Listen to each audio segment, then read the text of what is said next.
Hello to you all. My gosh. Has it been that long? Yes, it has. It has been that long. This is it's good to be back. It is absolutely fantastic to be back. It is Monday, the 16th of August, 2021.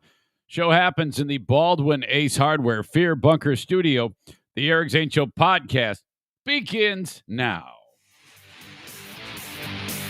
Hello, this is Rick from TC Paintball. You're listening to The Eric Zane Show, a show where the host makes the audience create intros, complains about them, and then refuses to play the correct ones. Shut up. And now, because I'm required to, here's Eric Zane.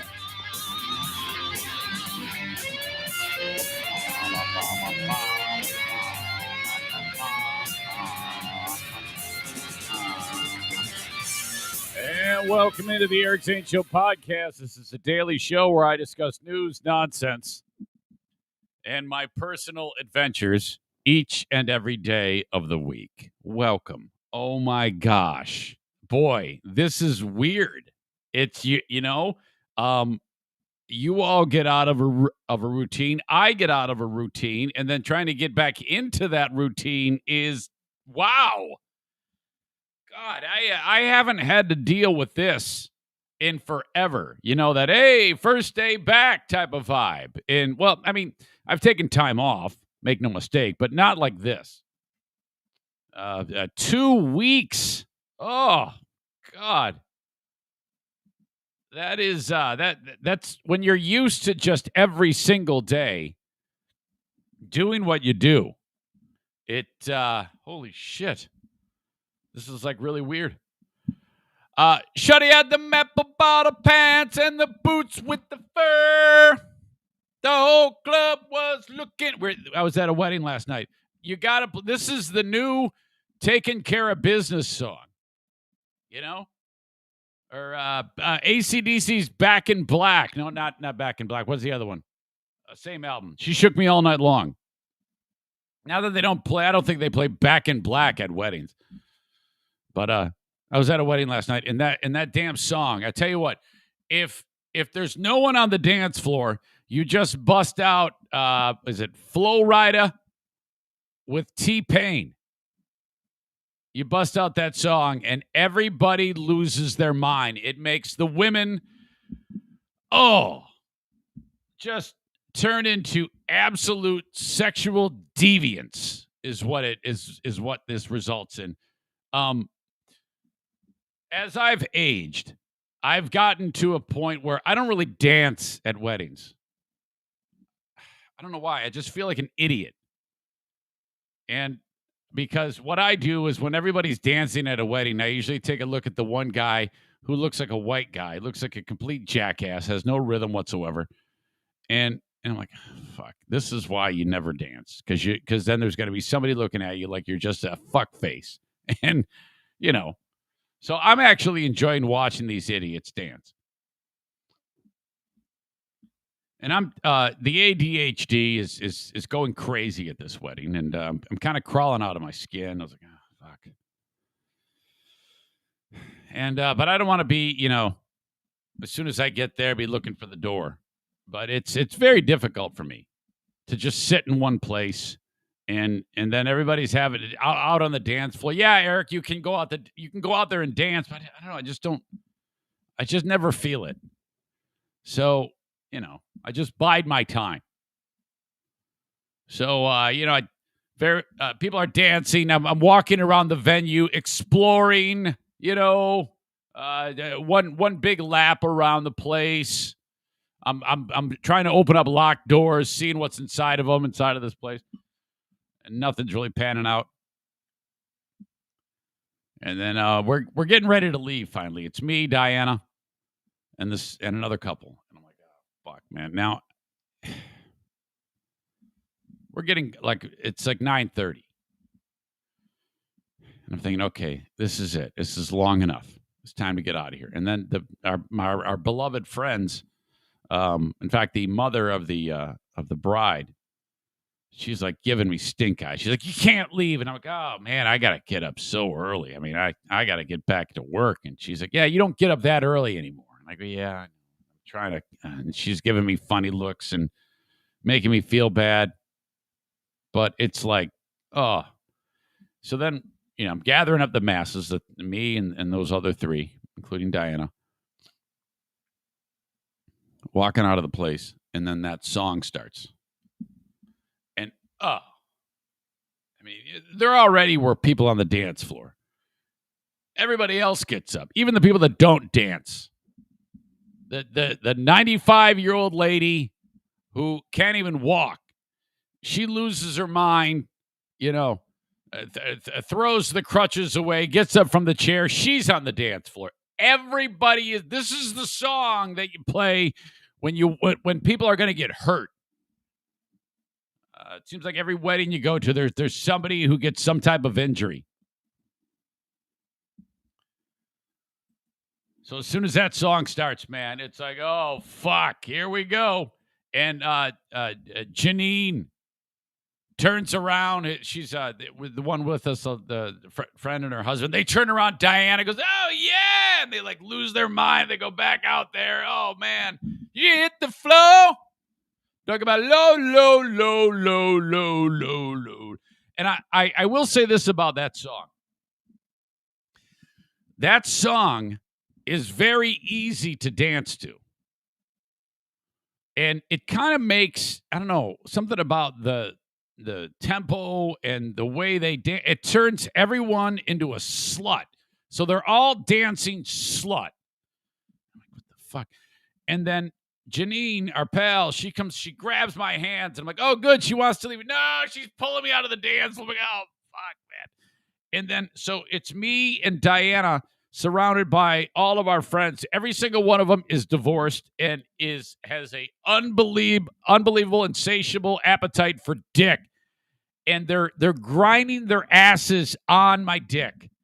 And I'm like, what the fuck is going on? And they're just all around me, and that song's playing, and everyone's going, low, low, low, low. Jesus. And so finally it ended. It was over. Yeah, I know you're thinking, Eric, that isn't that bad of a thing. It's like, I know. I just for some reason cannot do it. I can't have a good time like that on the dance floor. It's just, everybody lost their shit. As soon as that song ends, and then people are trying to walk off the dance floor, and they're sliding and they're falling because there's so much lady moisture that has dripped out of them onto the dance floor. That's what is there now. They have to show up with those Swiffer wet jets and clean up the floor. Oh, finally got out of there though. Holy crap! People are like, yeah, when's a wedding on Sundays? Yeah, I don't know, man. I have no idea. Typically, that's a Saturday thing, right? Well, I guess people, it's tough to actually get weddings in right now because of last year. Everybody's wedding was canceled. So now, in order to get a venue, you got to be willing to do it a little bit differently. So that was it. That was, and I tell you what, since vacation ended, let me just tell you, it was right back to the grind because we got back Thursday at like 5 p.m., 6 p.m., sometime around then. And then Friday, I was scheduled all day driving limo. I did 11 hours of that on Friday. And then on Saturday, 15 hours driving. Now, I wasn't driving for 15 hours, but from the time I started driving to work, I got the car, pick people up, drop them off here, drop them up, pick them up again, drop them, I got into bed by like 1, 2 in the morning. So I got done with vacation, all day Friday driving, all day Saturday driving. Sunday, I woke up feeling like shit. Did my long run. Yes, I've still been running. Shut the fuck up. And then low. Her apple bottom pants and the Reeboks with the fur. Is that right? Reeboks with the fur? What are the words of that damn song? It's really infectious. Shawty had them apple bottom jeans, boots with the fur. The whole club was looking at her. She hit the flow.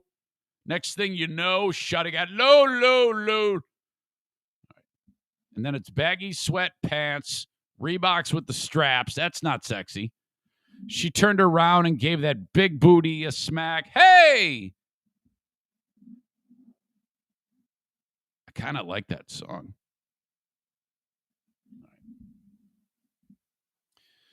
So welcome. Holy shit. I don't even know where to begin. You know, shows like this, it's like, fuck. I mean, I kind of took notes of things that went on that I knew I would talk about, but, you know, I go back and I look at the notes. I'm like, what the fuck does that mean? I don't even know what the fuck I wanted to talk about. I have no idea. So, hang on. It might be a little bit of that today. You know, scatterbrain, but hey, we got to do what we got to do. As you know, I like to get this out of the way. The show happens live every day on Facebook, facebook.com/Eric Zane fan page. But don't forget, I've got the audio podcast, which is all of this. Just throw it up, throw the audio up there. I don't edit shit normally unless I take a pee break, and throw it up on wherever you download podcasts. Just search Eric Zane Show, you'll find it. Also live on Twitter, a Periscope video. Oh, hold on. Facebook is brought to you by Irvine's Auto Repair, Grand Rapids Hybrid. Twitter brought to you by my friends at Blue Frost IT, at Eric Zane Show on Twitter. If you would, please like and share it on Facebook. Retweet it with a snarky comment on Twitter. That would be nice. I'm also on YouTube. That is brought to you by My Policy Shop Insurance. Online at buyinsurancehere.com. Eric Zane Show on YouTube. Hang on. I'm under the weather. I know you're like, oh God, great. He went out on a trip and got COVID. No, I got this. I do have a one of those weird summer colds you get, but it's not COVID. Hang on. That was a weird feeling though. Wait a minute. I don't feel so good. I actually did go and get tested. And they go, yeah, it's negative. That was a relief.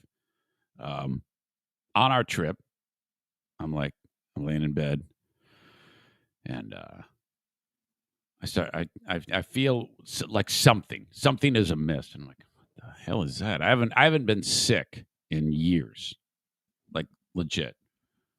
So, And then the next day, I got like a stuffy nose. I'm like, oh my God, this is it. This is the big one. It's a breakthrough case. Have you been following this story about these breakthrough cases? This is legit. You know, because I'm very, very wise. You know, I usually take information that comes to me and then process it and form my opinion. That's a clever way of saying, I don't know what the fuck I'm talking about. But it appears, and I'm completely digressing here, this is how it's going to be today, that the Delta variant doesn't give a fuck about the vaccine. The Delta variant is like, whatever. You can go ahead and make your stupid fucking vaccine. I don't give a shit. I'm going to go and infect the world. Everybody's going to die. That's what it seems like. Because, you know, every single day we're looking at the numbers and we're like, oh my God, it's defeated it. In Minnesota in the month of July, the Pfizer vaccine resulted in 42% effectiveness. What the fuck? What happened to oh my God, we're so stoked. It's 96% effective. Now, truth be told, the vaccines that are no longer effective, apparently, well, to some degree, they are just, well, hang on, I'm getting ahead of myself. The Delta variant is changed. It's a different virus. And so, that's how this is going to be. I am now believing that this is how it's going to be, if not forever, for a long, long time. However, the vaccination seems to have an effectiveness where you won't wind up in the hospital and likely not die. And people are like, it already was like that. We had a 97% recovery rate. Well, yeah, I know. But when you're dealing with as many people as we've had that have been infected, that's still a lot of people that have died. So, it's still very, very important, in my opinion, to get the vaccine. But I think now we are at a point where I think we can give up the idea that, hey, if you don't get the vaccine, you're spreading the virus. And this is why I say that. And that's a little different than what I've said in the past. Remember, I've basically just looked you in the face and called you stupid assholes for the past however long. But I think I need to pull back on me calling you a stupid asshole. And here's why. The idea that vaccinated dude can still transmit it just like the unvaccinated dude makes vaccinated dude really no better than unvaccinated dude. It really, it's a game changer. That alone has kind of got me thinking more along the lines of, like people said, hey, it's my choice. It's my choice to get vaccinated. Okay. It's my, and then people like me were constantly saying, no, it's not your choice anymore. It's not your choice at all because of all the people that you're going to affect. Well, that kind of, you can't really say that anymore because vaccinated dude is going to spread it just as easily as unvaccinated dude, So it is kind of, in my opinion, down to personal choice at this point. I think at this point, I'm so fucking sick of this. And with now that information being out there, that is an absolute game changer. Okay. So do I think you should still get vaccinated? Yes. Outside of that, though, is there anything more to say? No, not at all. I honestly think that I'm planning on every year, every 6 months, going in and getting a new shot. And some of you aren't comfortable getting that shot. And I think now, as the dust settles, that's just the way it's going to be. So you'll get nothing from me. I am done calling you dumb fucks. No, I take that back. I absolutely am going to call you dumb fucks at some point because I don't want you to die. And some people are like, well, yeah, but it isn't approved by the FDA. Well, it's going to be. It's going to be very, very soon. So hopefully you'll get vaccinated at that point because I don't want you to die, for God's sake. I want you here. So, yeah, I was like, oh, my God. Here I am on my trip, and I'm probably infecting all of the Southeast. And holy shit. So I go in and I get a test. And I walk in there and into the clinic. I go, yeah, I need a COVID test. I'm concerned. And they go, okay, all right. So I give my insurance information. It's like a walk-in medical facility. While I'm there, probably 10 people, I am not kidding you, 10 people came into there looking to get tested. Oh, my God. So I get in the doctor's office, and she goes, okay, we can do the rapid test, or we can do the one that comes back in a couple of days. And I go, can you do both? She says, absolutely. Okay, great. Let's do both. So she does the one where they just go like kind of halfway in your nose and just kind of dig around your nose meat. They're getting what's called seeing if there's any viral load. And then she goes, all right, now there's this one. And I've had these before where they go all the way in to like your brain. And she goes the one side to my brain, and I go, oh, thank God that's over. She goes, no, now the other side. It's the other side. Since when? Why do you have to do both sides? Just shut up. Puts it up there. It's terrible. Comes back negative. Thank God. But man, I was like, holy shit. This is going to fuck everything up.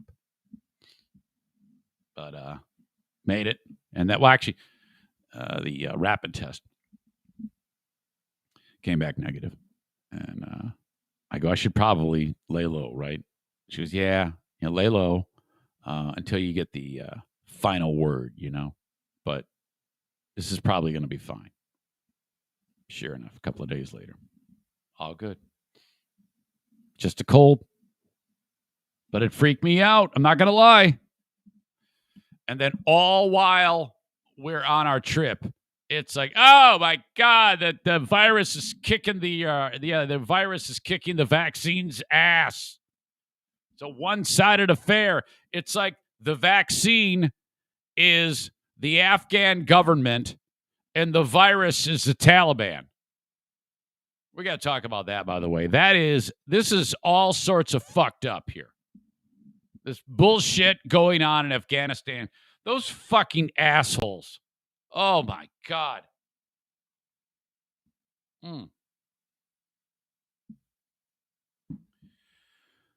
Diana and I are driving in New York City. Now, let me just start with this. We're going to go and be on Anthony's podcast. More on that in a bit. But I was considering getting to there. This is in Manhattan by taking a New Jersey Transit train to a PATH station, Port Authority hub, where then the train would take you into Manhattan. So I'm going to jump on a New Jersey Transit train to Newark, and then jump on the train to Newark, which would take me to Penn Station, which is just a block and a half away from where the podcast is done, where Anthony's show is. So I'm like looking at it, and I'm like, okay. That means a train fare for Diana and I once, twice, just to get there, and then back. And, I don't know what I'm doing, so I'm kind of a little bit of anxiety about getting there, So then I'm like, we got a car. Let's just drive over there. And for the amount of cash that I'm going to have or be spending for all these train fares, let's just jump in the car. How much more can it be? And it's our car. We can come and go as we please. You have no idea. Holy shit. Okay. And I'm just seeing dollar signs, just like, I'm not exactly, money is not an inexhaustible resource in the Eric Zane Show podcast household. And we were doing so well on this trip. And, staying keeping it within the lines, you save up for a vacation, but, and then, okay, we've gotten through the big chunk of expense in Tennessee. Now we'll go to New Jersey and just, how in the world did I think that going to New York City would somehow not be an overly expensive time? What kind of asshole goes to the most expensive city on the planet and says, yeah, this is going to be like a budget trip? You can't even do anything in New York City without it costing a ton of cash. We leave the RV park. We're driving through Jersey City and into I think it's Hoboken, which is just the craziest sounding name for a town. And first of all, we're getting ready to go into the Holland Tunnel underneath the Hudson River. And it says no cash. You got to have an easy pass. And I'm like, well, I don't have that. So And it's a huge slowdown to get into New York City from the Holland Tunnel. It's like red on the GPS. I was like, oh, fuck, I'm not going near that. So we go a little bit north to the Lincoln Tunnel. Drive through like the shittiest neighborhood you've ever seen in your life. As we're approaching the tunnel, I'm like, okay, great. And I go up to the window, and I'm an asshole because I have a card. It's like nobody pays with a card. This has to be a quick process. It's just stupid to think that they're going to want you to use your card there. And she shell shocks me, the lady at the thing. She goes, 16. What? $16. I'm thinking it's like $1.50. $16 to go through this fucking tunnel. Right away, I'm thinking, I got to pay $16 on the way back too, right? Turns out, no, you don't. You don't have to do. But at the time, I was thinking that I did. But I guess getting out of Manhattan, you don't need to pay it on the way back. But I didn't know that at the time. So I go, oh, my God. So I, like, give her my card. She goes, cash. And I'm like, thank God I had a 20 on me. I go, oh, yeah, of course, cash. What an idiot, you know? Give her the money, and then off I go.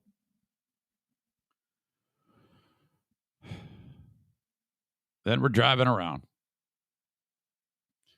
And right near where the podcast Compound Media is, I see a parking place. And you pull in, and there's a sign. It says, stop vehicle here and wait. Valet walks up. He goes, how long are you going to be here? And this is at like, I don't know, 1 p.m. Noon, somewhere around there. I go, I don't know, 6 or 7. Just prior to that, when I'm getting ready to pull into the garage, I see the menu of the costs. Now, I don't know how I managed to misread this, but this was actually said to Diane. I go, this isn't bad. $23 for the day. I go, in Grand Rapids, it's like $20 for a day. I go, anybody who's this whole New York is expensive place to park it's expensive to park in New York is full of shit. It's just like any American city. So I'm like, yes, sweet. So I don't know what the fuck happened or where I saw 23. And I don't know, maybe that was something else because he says, how long are you going to be here? I don't know, 6 or 7. We'll pick it up. It's a valet deal. And he goes, okay, it's $75. What? And so whenever this happens to me, I try not to make the face like I just made, like I just smelled shit. and just kind of like, money's no object here. And so I look at Diana, and she looks at me, and there's cars lining up behind us. And this guy, he knows that I'm thinking about just backing out and going someplace else. Like I'm going to find some fucking sale on parking or some shit. So I go, all right. I go, yeah, okay, of course, 75, no problem, man. I'm rich. So he rips a thing. And we walk around the car checking for damage, and he's reminding me of how shitty my car is. There's a nick. There's a dent. I go, yeah, somebody else. Yeah, that's not you. Goes, yeah, I know. That's why I'm walking around the car, idiot. He notes all the problems with my car. Gives me the ticket. Off I go. I feel like I just got screwed right in the asshole by 2 dudes. Shit. So I'm like, fuck. Well, let's go. Let's go have a good time. Just prior to that, we're driving to the garage, and there's some crazy fucker on the side of the road in Manhattan. This is like near Times Square. And as we're approaching him, he's on the right. We see him unbuckling his pants. And so I go, well, what's he going to do?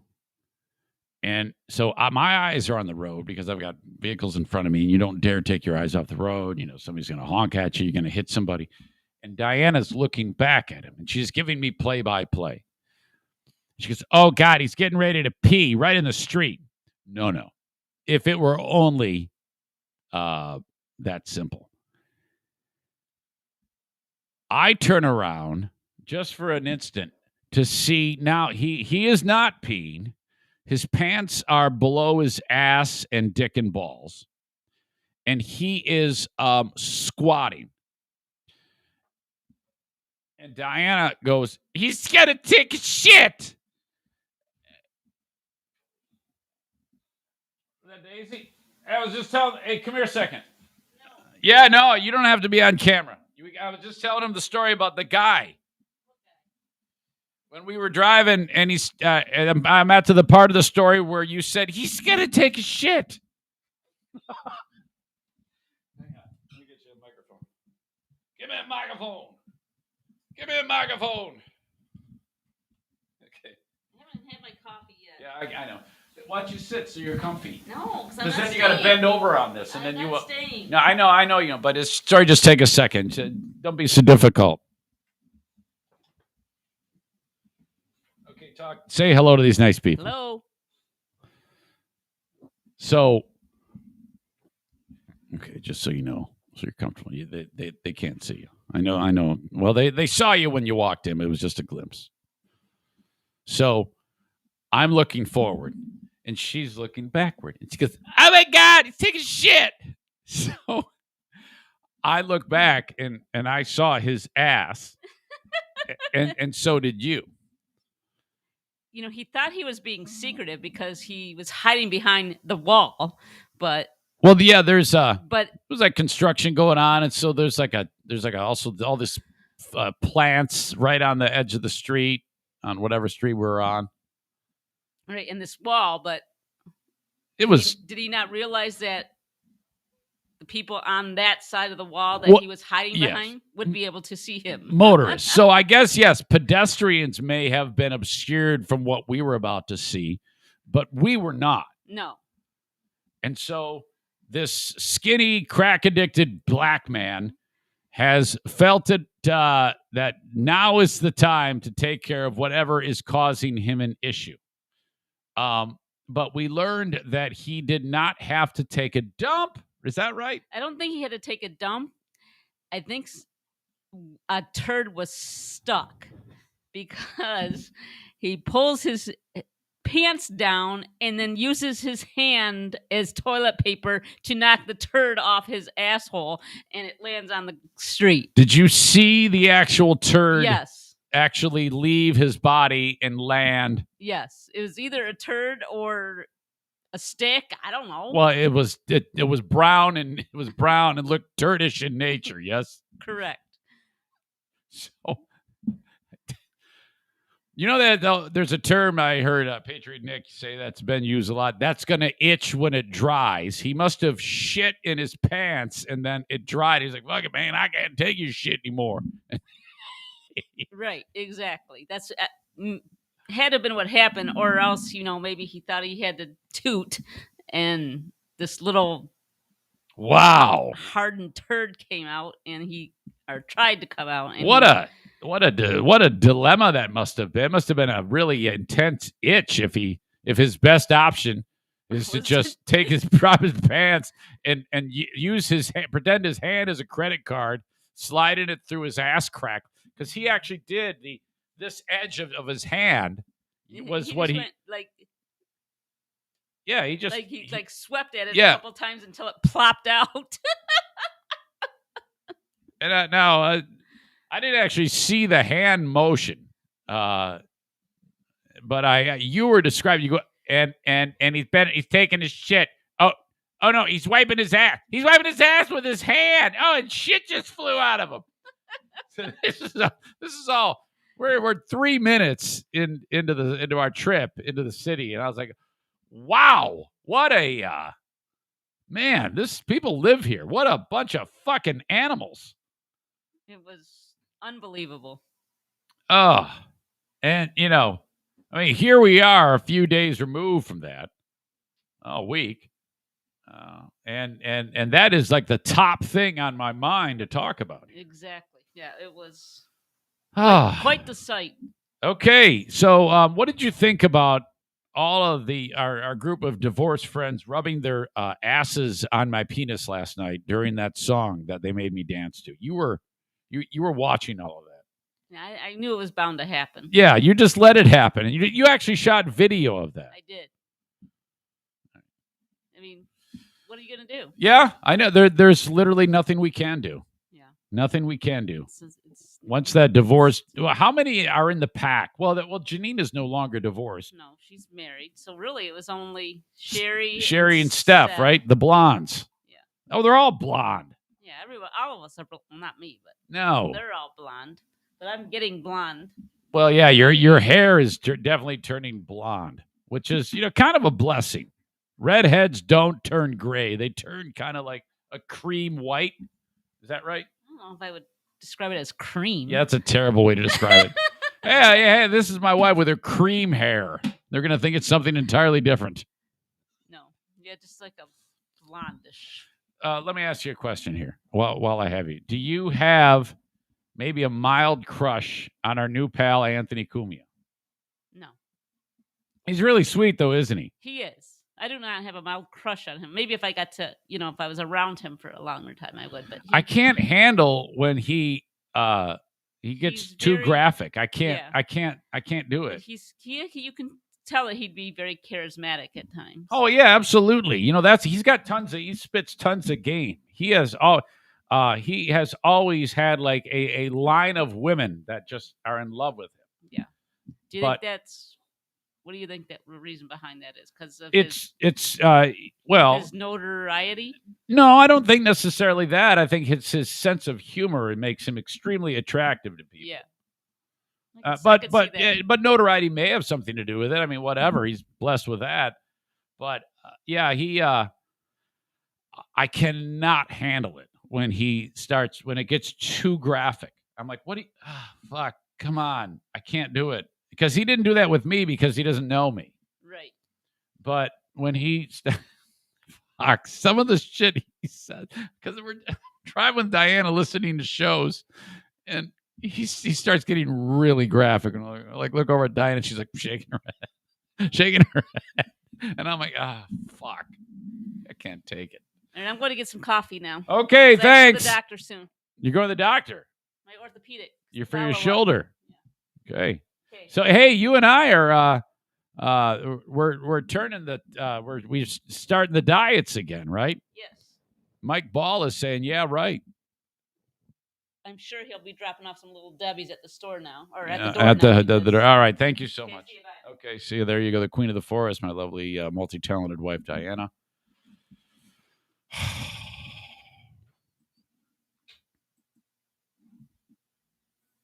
Shawty had the mapple bottom jeans and the boots with the fur. The whole club was looking at her. God, I love that song so much. She hit the floor. So yeah. Driving down the street, some guy's wiping his ass with his hand. Fuck. So the expense for parking the car. That was just the beginning. Go up. We walk around Times Square. Diana gets she sees the naked cowboy. You know that guy, the naked cowboy? He's got just a pair of whitey tighties on with a cowboy hat and boots and a guitar, walking around Times Square. Diana sees him. She goes, "Oh my God, I've got to get my picture taken with him." And she pulls out her $5 bill. I've got a video of him, and then I turn it towards her, and then I put the camera on her $5 bill, and I'm describing this to you explicitly and not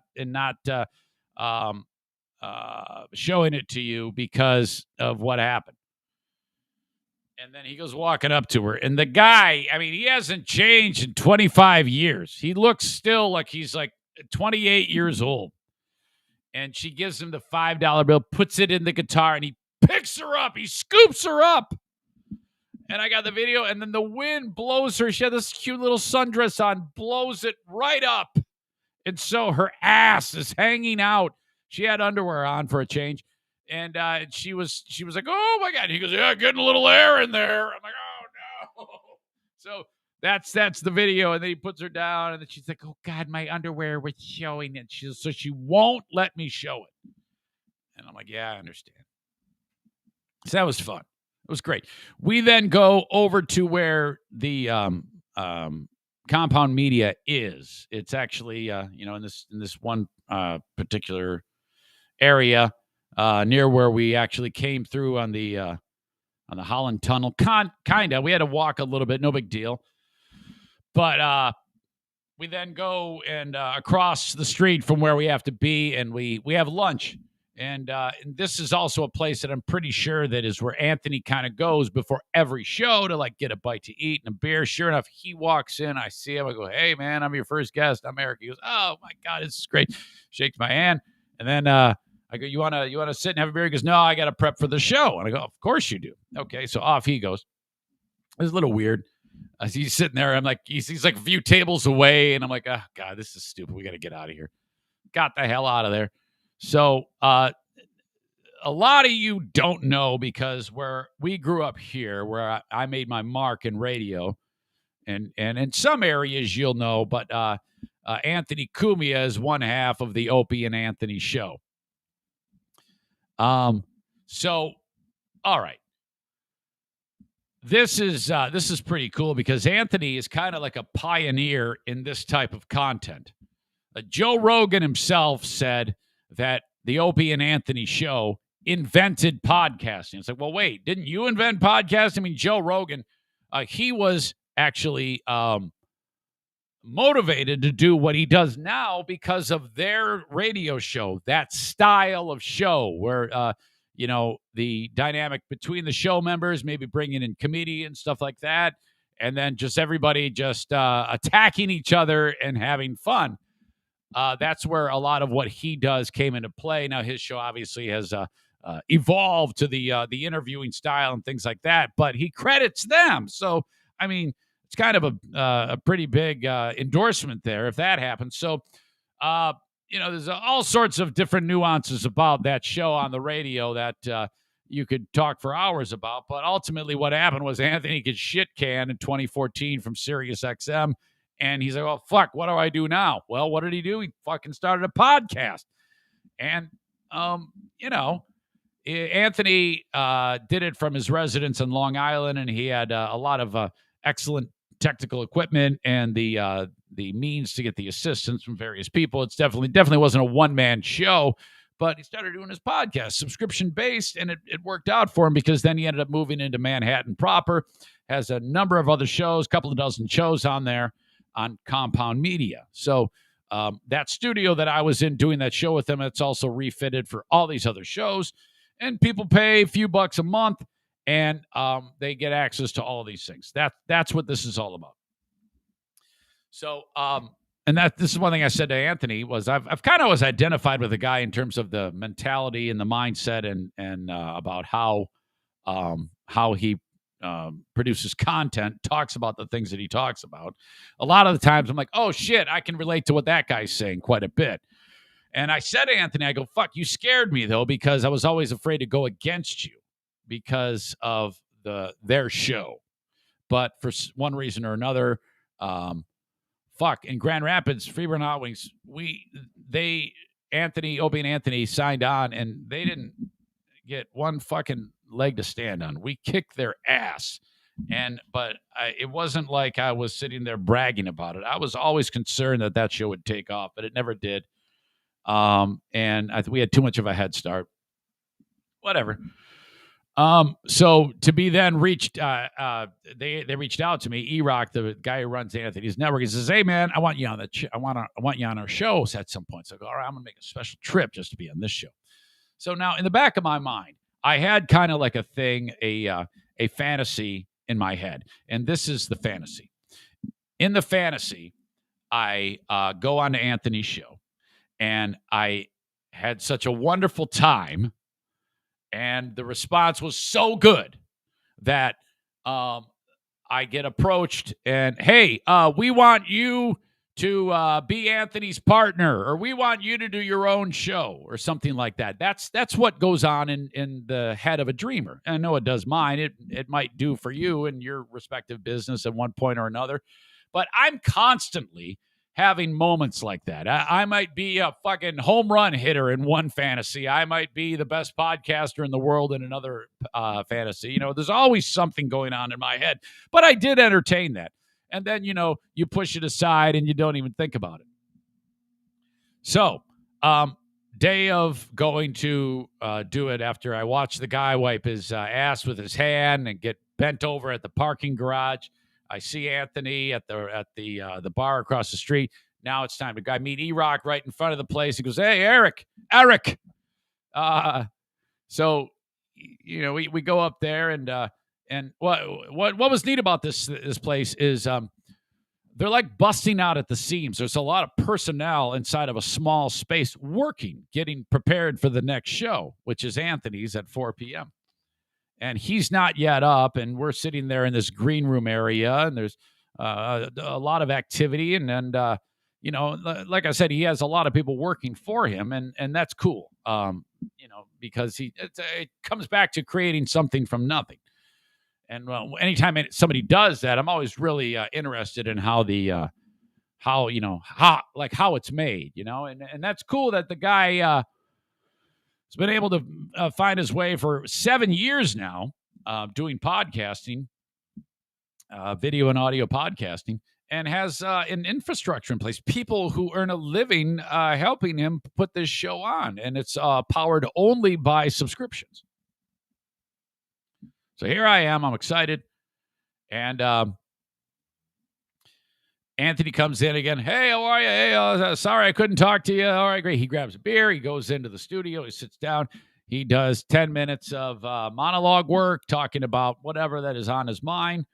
And then just prior to that, E-Rock says to me, he goes, "Hey, you know who you're going to be sharing time with on the show today?" I go, "Yeah, the guy who shot Osama bin Laden in the face." And he goes, "Yeah, what the hell is his name again?" I've been meaning to learn more about this guy. Rob O'Neill. That's it. I cannot believe I pulled that out of my brain. Rob O'Neill, who is the Navy SEAL, who by the way, okay, he shoots Osama bin Laden in the face. Over time, now you're not supposed to reveal anything about the mission.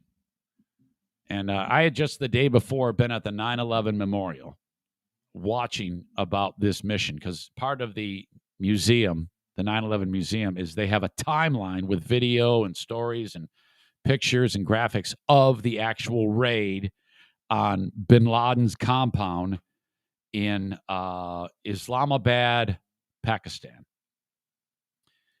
And they go over every detail, and all of the people who made the decision are talking about what they were thinking. It's really cool. So the day before, I'm watching about this strike team that with pinpoint precision kills this guy at this compound. And they did it while one of the helicopters crashed. Like they're getting ready to put the bird down. And these dudes, including Rob O'Neill, are going to fly out hot, and go in and shoot the fuck out of this guy. And then the thing starts, something goes wrong.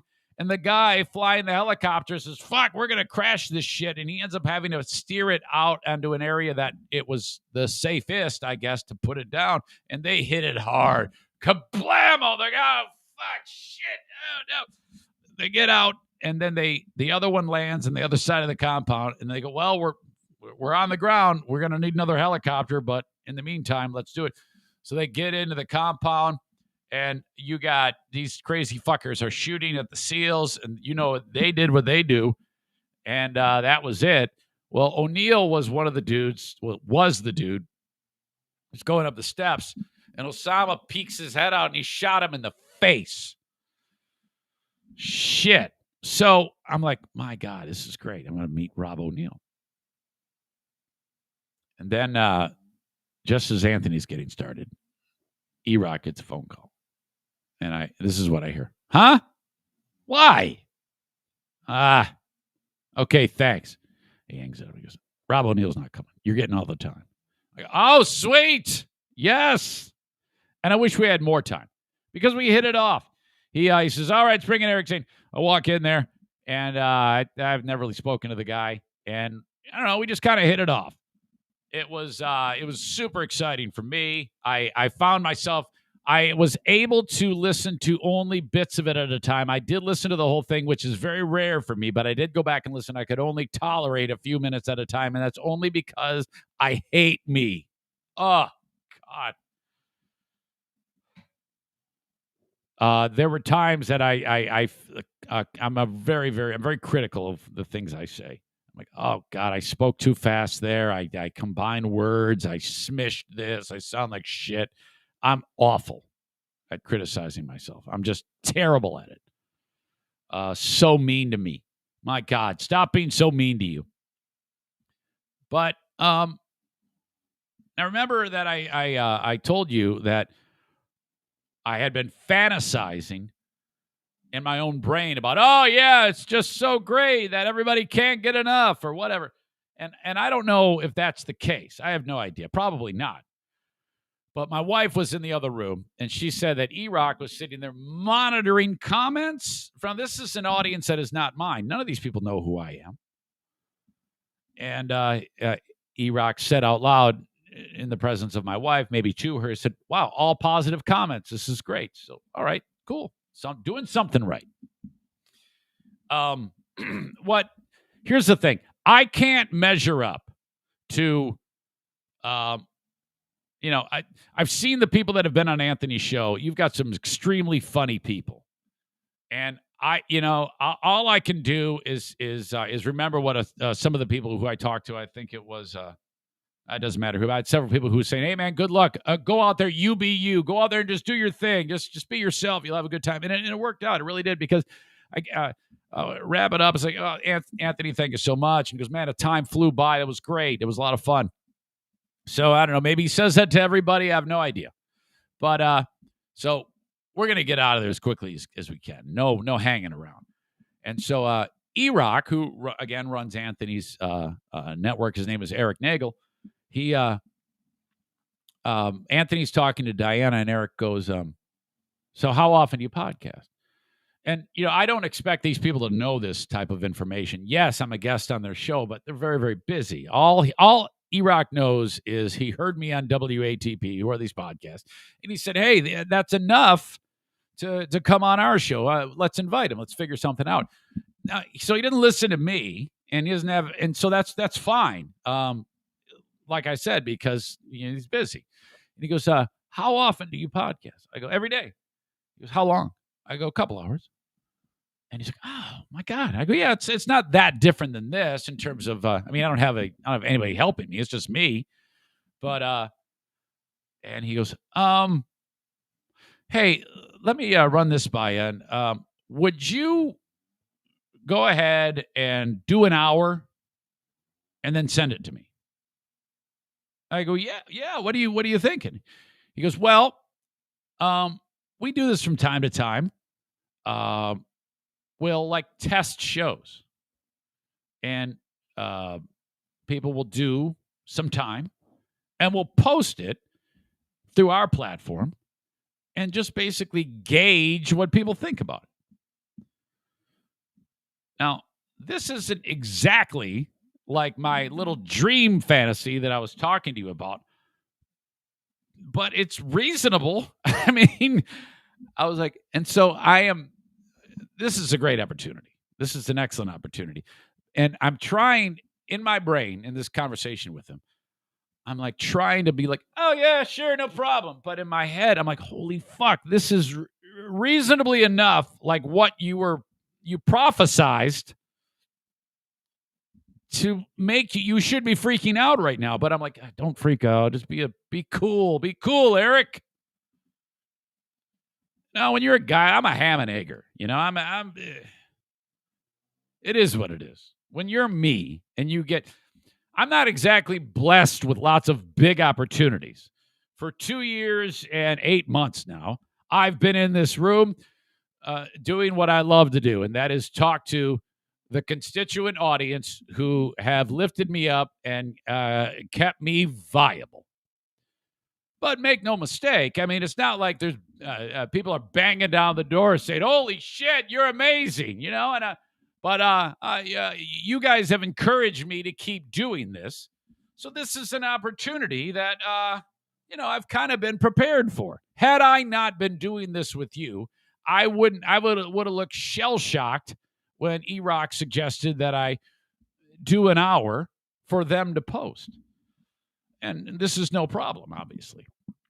I've been doing this long enough to know that how to rattle off a significant amount of time doing what I do. So he says, yeah, give me an hour. Spend about 10 minutes introducing yourself to the audience, whatever type. And I know what he's talking about. It's not anecdotal things or anything to move the meter. Keep them engaged. And then he goes, then do 50 minutes, 50 minutes of topical things. Whatever you want. I go, all right, I can do that. He goes, then just send it to me. I go, yep, no problem. And I'm trying to play it cool. So what this means is that, I don't know about today. I guess it could be today. It depends on how much I get done here. I do have a number of things to take care of. I'll end up doing an hour and then sending it his way. And then he posts it on Compound Media. And then we see where that goes. Nothing, no commitment, nothing, no one's out anything other than the time. And that's very helpful to your old pal, Eric. I'm very, very grateful for that opportunity because, it's all about getting new sets of ears on the Eric Zane Show podcast. And frankly, that is obviously a much larger platform than what I am used to. Just being on the show, I'm introduced to brand new ears and eyes. And by the time I'm sitting there with Anthony and my phone's buzzing, I didn't have it on Do Not Disturb, and it's new people following on Twitter. I'm like, oh, this is so great. This is absolutely working like a charm. Worth every penny of the $75 at the parking garage. Look, I am just scratching the surface here of things I want to talk about today. It'll be an absolute miracle if I can get this thing done. Now, typically, I don't start and go an hour without talking about any sponsors, but I have to get some of these in. And then there's plenty more to talk about. And I got to pee. So putting the brakes on for a second, that is very, very exciting news, though. I'm super stoked about that. Thank you to them, the folks at Compound Media, for having me there and taking care of me and helping me. And that was just great. I just loved it. And, some of you folks like, oh, man, Zane, you're going to release that? Well, that's not mine to release. That's a subscription-based bit of content. But you can get it for free. You can sign up for a few days. And I would love it if you kept it because it's great content and with a number of shows for you to check out. If you're looking for something new to listen to, you've got an army of shows. Some of you are always looking for new things to listen to. That would be the thing. Start with my show with Anthony, and you can watch it. It looks top notch. It doesn't look shitty in any way. It's a high end arrangement with just great equipment and things like that. Just excellent. So you can see me do the show with Anthony. And then check out some of the other shows. If not, you can always cancel that if you like. They make it very easy to do that. I kept it because I just like checking out all the shows, and you should too. But if you like me, you would enjoy the dynamic of me not leading the show, okay? You're talking to, outside of Howard, it's Anthony when it comes to that type of radio, shock jock radio. I never really fancied myself as a shock jock. I was more of a troublemaker, I guess. I'm not even sure what to describe what I do is. Storytelling, I have no fucking idea. All I know is it worked enough to be able to have me be in a dormer above my garage for 2 years and 8 months doing this shit, and I'm happy doing it. So, excellent. All right. If you want a T-shirt, Eric Zane Show podcast, I should say ericzaneshow.com is where you find out about all the merch available. Get yourself a t-shirt. They are about, $20 or so with a ridiculous shipping charge. Not my fault. The open and the live stream of the Eric Zane Show podcast brought to you this time around by A&E Heating and Cooling. That's right. Oh, my God. Here we are mid-August. There's still, if you still are in need of setting up whatever you need to get a new air conditioning system, please consider A&E Heating and Cooling. We're in that kind of weird mode where people are starting to think about it's going to be getting cooler here in Michigan. Do we talk about air conditioning? Do we talk about heating? But all you need to know is that if you need anything at all, Joe Martinez at A&E Heating and Cooling, 616-516-8579. Call or text, okay? Got a mortgage guy that I like to talk about. Mario from the Mario Flores Lakeshore team of Van Dyke Mortgage can get a mortgage for anyone, anywhere in the U.S., with the exceptions of the states of South Carolina, Maine, Hawaii, and Alaska. That's crazy. Anthony's moving to South Carolina, to Greenville, South Carolina. That's going to be an interesting dynamic. I wanted to talk to him about that. Here you got this city rat who's lived in the metropolitan New York area for his entire life, virtually, his adult life. Suddenly says, fuck it, I'm going to South Carolina, Greenville, South Carolina. He's still going to do his show and everything. I'm interested in seeing how he's going to do that, but that's really cool. Anyway, if you need a mortgage from Mario, do call 231-332-6505. Whether you have a fantastic credit score, whether your credit score has taken a hit because of divorce, bankruptcy, you're shitty with money, whatever it may be, 231-332-6505. Get into a mortgage. For some of you that have a credit issue, excuse me, it's my fake COVID. You're going to get into a loan. You're not going to be paying a slumlord. It's not going to be the greatest loan. You might be at a higher interest rate than what you would want, but it's still yours. And then after you pay on time, redo the mortgage because your credit score is going to be better because you paid on time. Mario helps you rebuild credit, or if your credit's great, you can make this as quick and painless of a process as possible. Call them at 231-332-6505. Okay. I got to pee. Don't move. Hold on.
So welcome if you're new, enjoying this.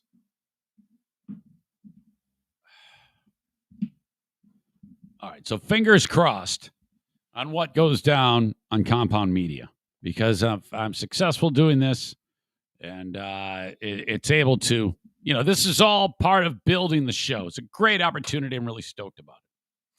Okay, now I'm just, as I indicated, scratching the surface on things that went down on our trip. It's always magnificent when you can bank the stories, the content, the things that happen, the things that I want to share with you. And there's always little observations that I make, and then I write the notes down. And like I indicated earlier, sometimes I look at this shit and I go, "What the fuck did I mean by that? What does that even mean?" One of the things I did note was when we're driving down south. And again, I jump in this motorhome. I'm pulling the car. The plan is to go down to Tennessee, see the Zaniacs, spend our time there, then go up to New York, and then back home. So it's like a triangle. A couple 1,000 miles of driving. Stand by. I'm driving at 55 miles an hour. I've indicated that before. What's crazy is you'll be on the country's interstate system, 2 lanes, 3 lanes, 4 lanes. I am always in the right lane. And people have plenty of opportunity to pass me. Still, now that's as slow as you can go on the interstate system. If you go any slower than that, you're going to get pulled over. So I'm just flirting with that. I'm keeping it like 56 miles an hour. And you're like, Zane, why? I said, well, I don't want to spend the money on the gas. I get it's shitty. It's a V10 fucking motor. It's like a 8 million cubic inch engine, gas engine on this fucking motorhome. And it is an absolute pig. In 10 minutes, imagine a gallon of gas gone. Okay?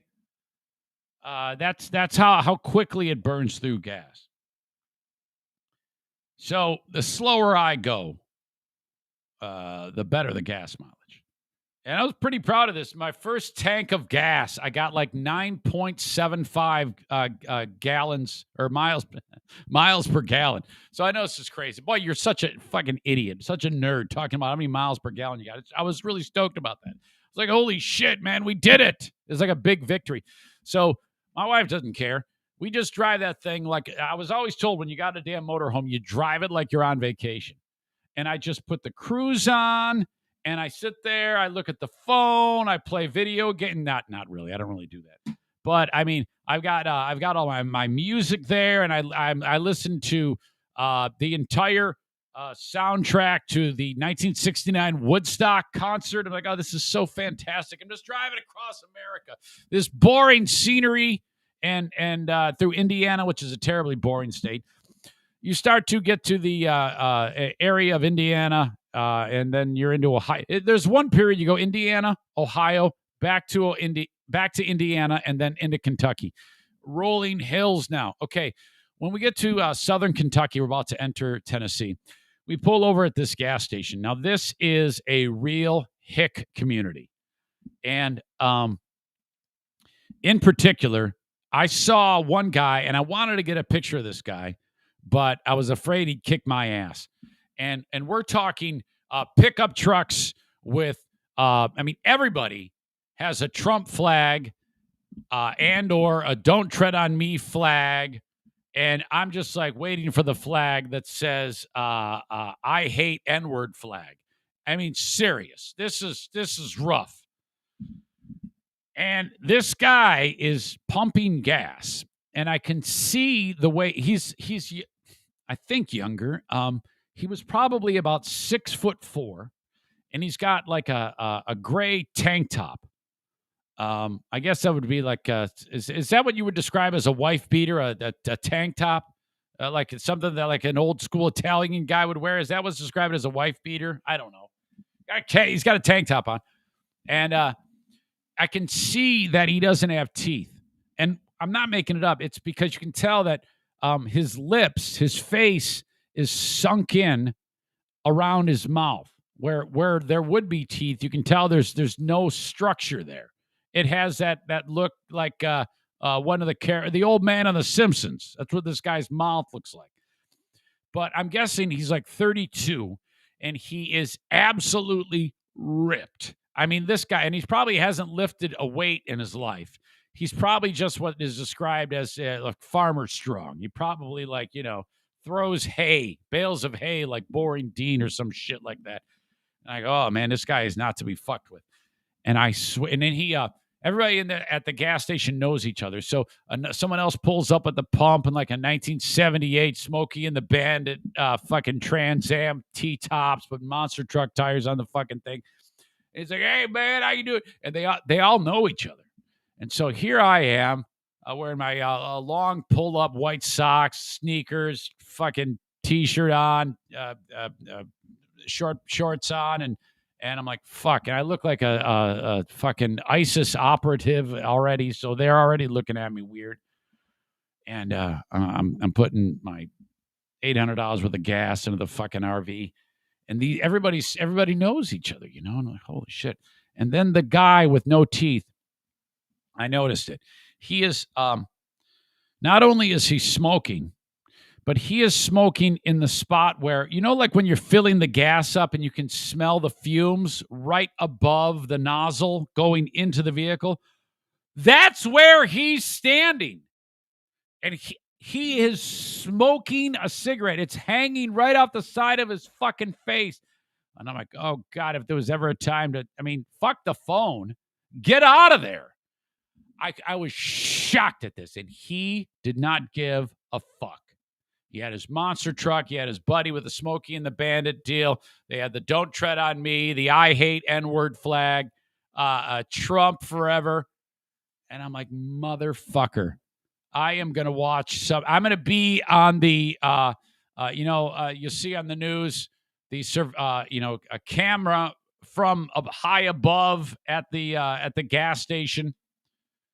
Where you see that guy get vaporized, and then me running away as a ball of flame just engulfs the RV. I could see it all. It was one of those Eric Zane prophecy moments. I'm like, please don't let this one come true. Absolutely incredible.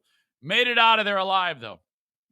And actually, I open up the driver's side door of the RV. I go, Dinah, get a load of this guy. The dude with no teeth.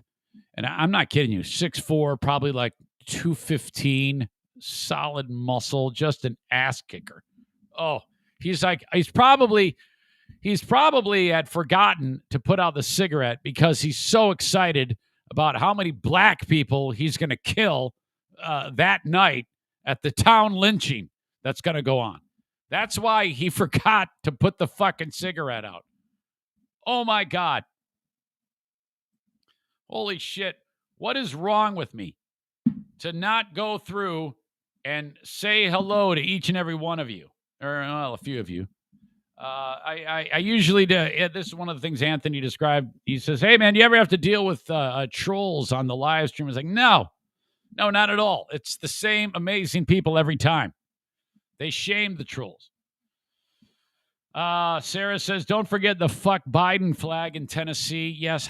Thank you for reminding me. That is what we saw, a guy driving down the road with a fuck Biden flag. And it's like, of course. I've actually seen a lot of those flags. They're pretty big sellers, I'm hearing. Rob says, headline, former radio guy killed in gas station explosion. Yes. Kyle says, thanks for the kind words. Hey, Kyle, what's up, buddy? Rob, why do you wear those kind of socks? The tall socks? Well, what am I supposed to... Wait, what? What's wrong with wearing socks? I'm confused.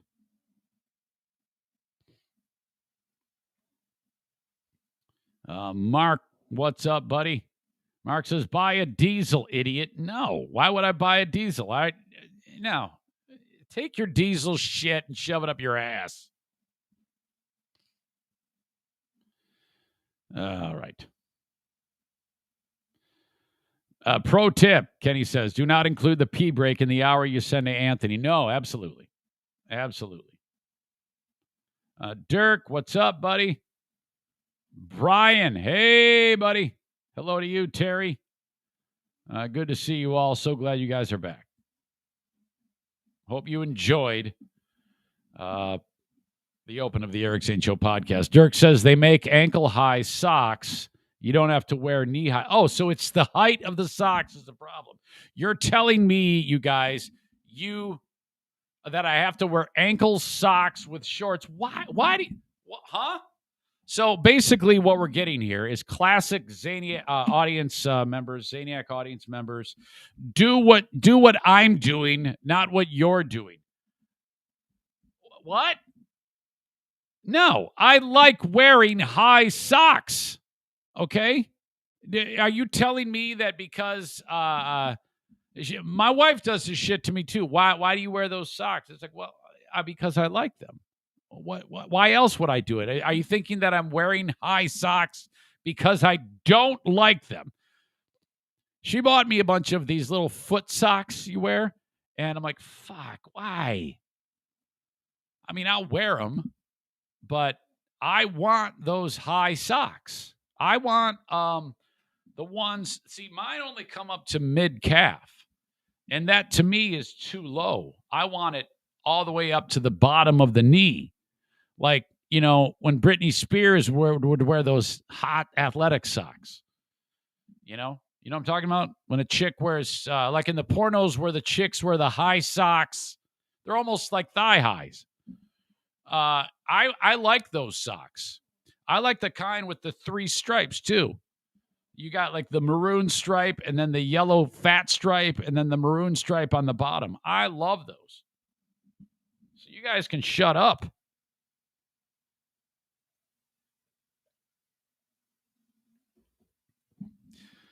All right. Now,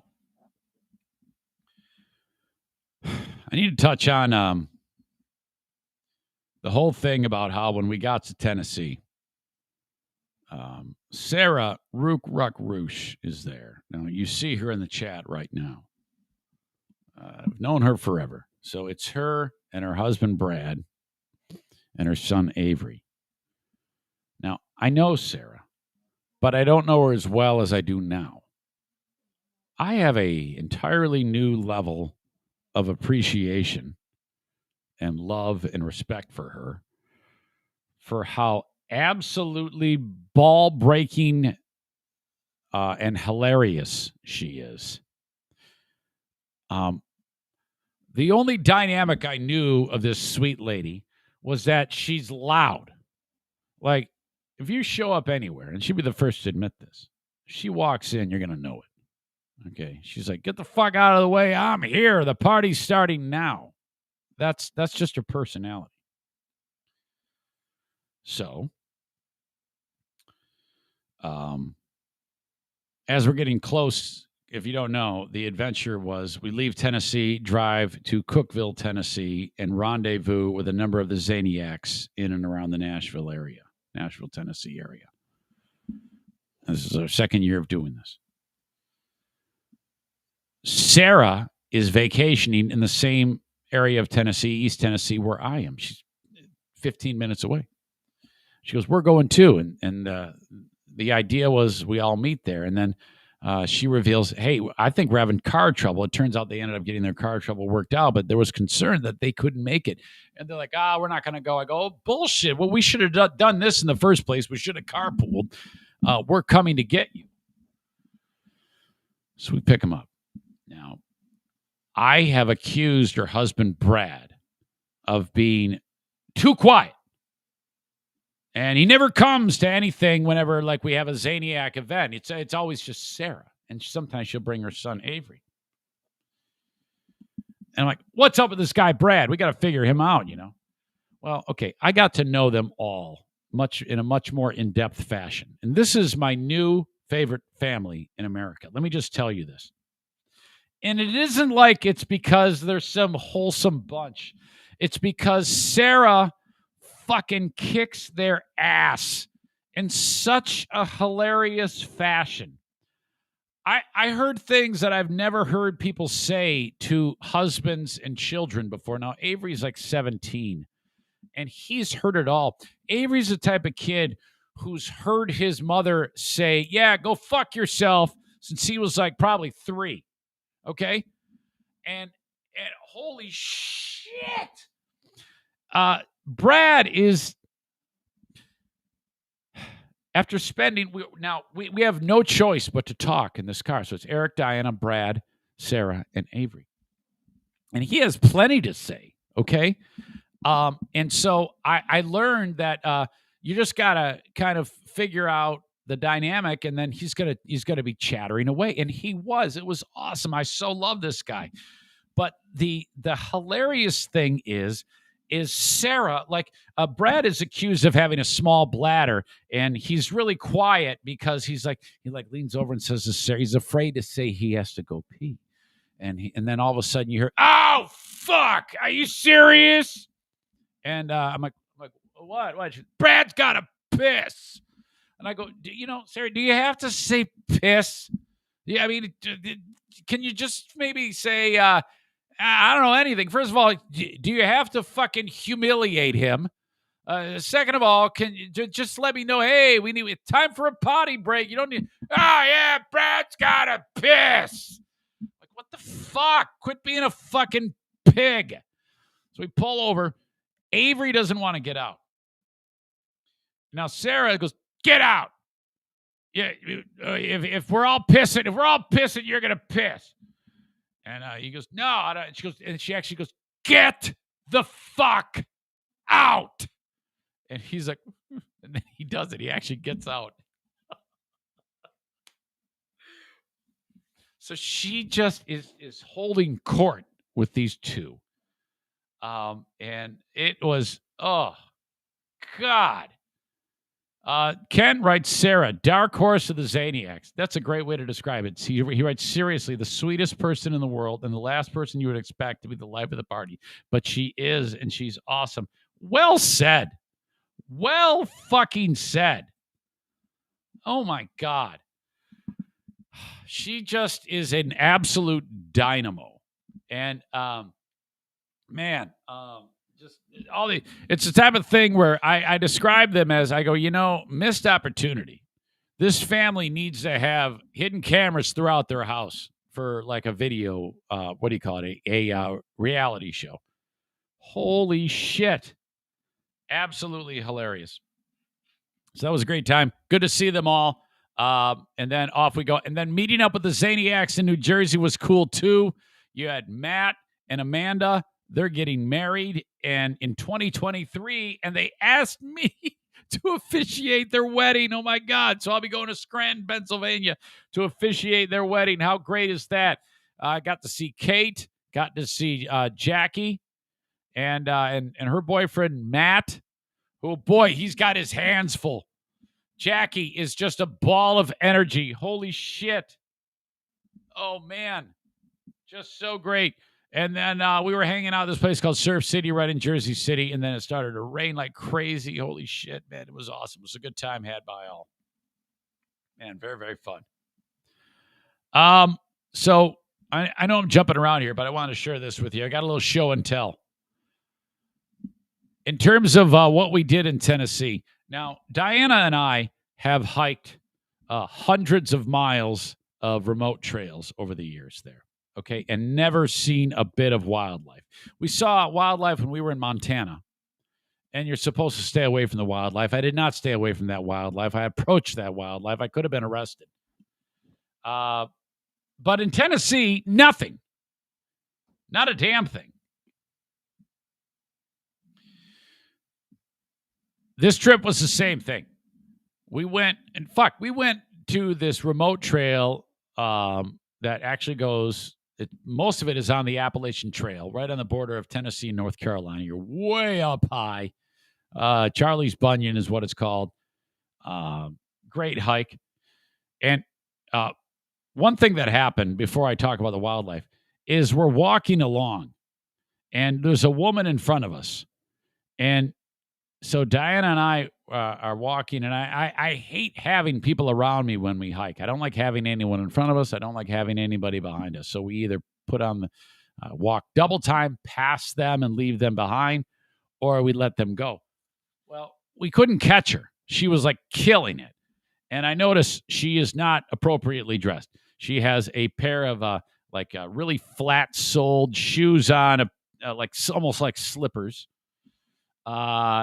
Not dressed appropriately, and she is alone, and no water, nothing. You definitely need water, okay? And then after a little while, she turns around and she says,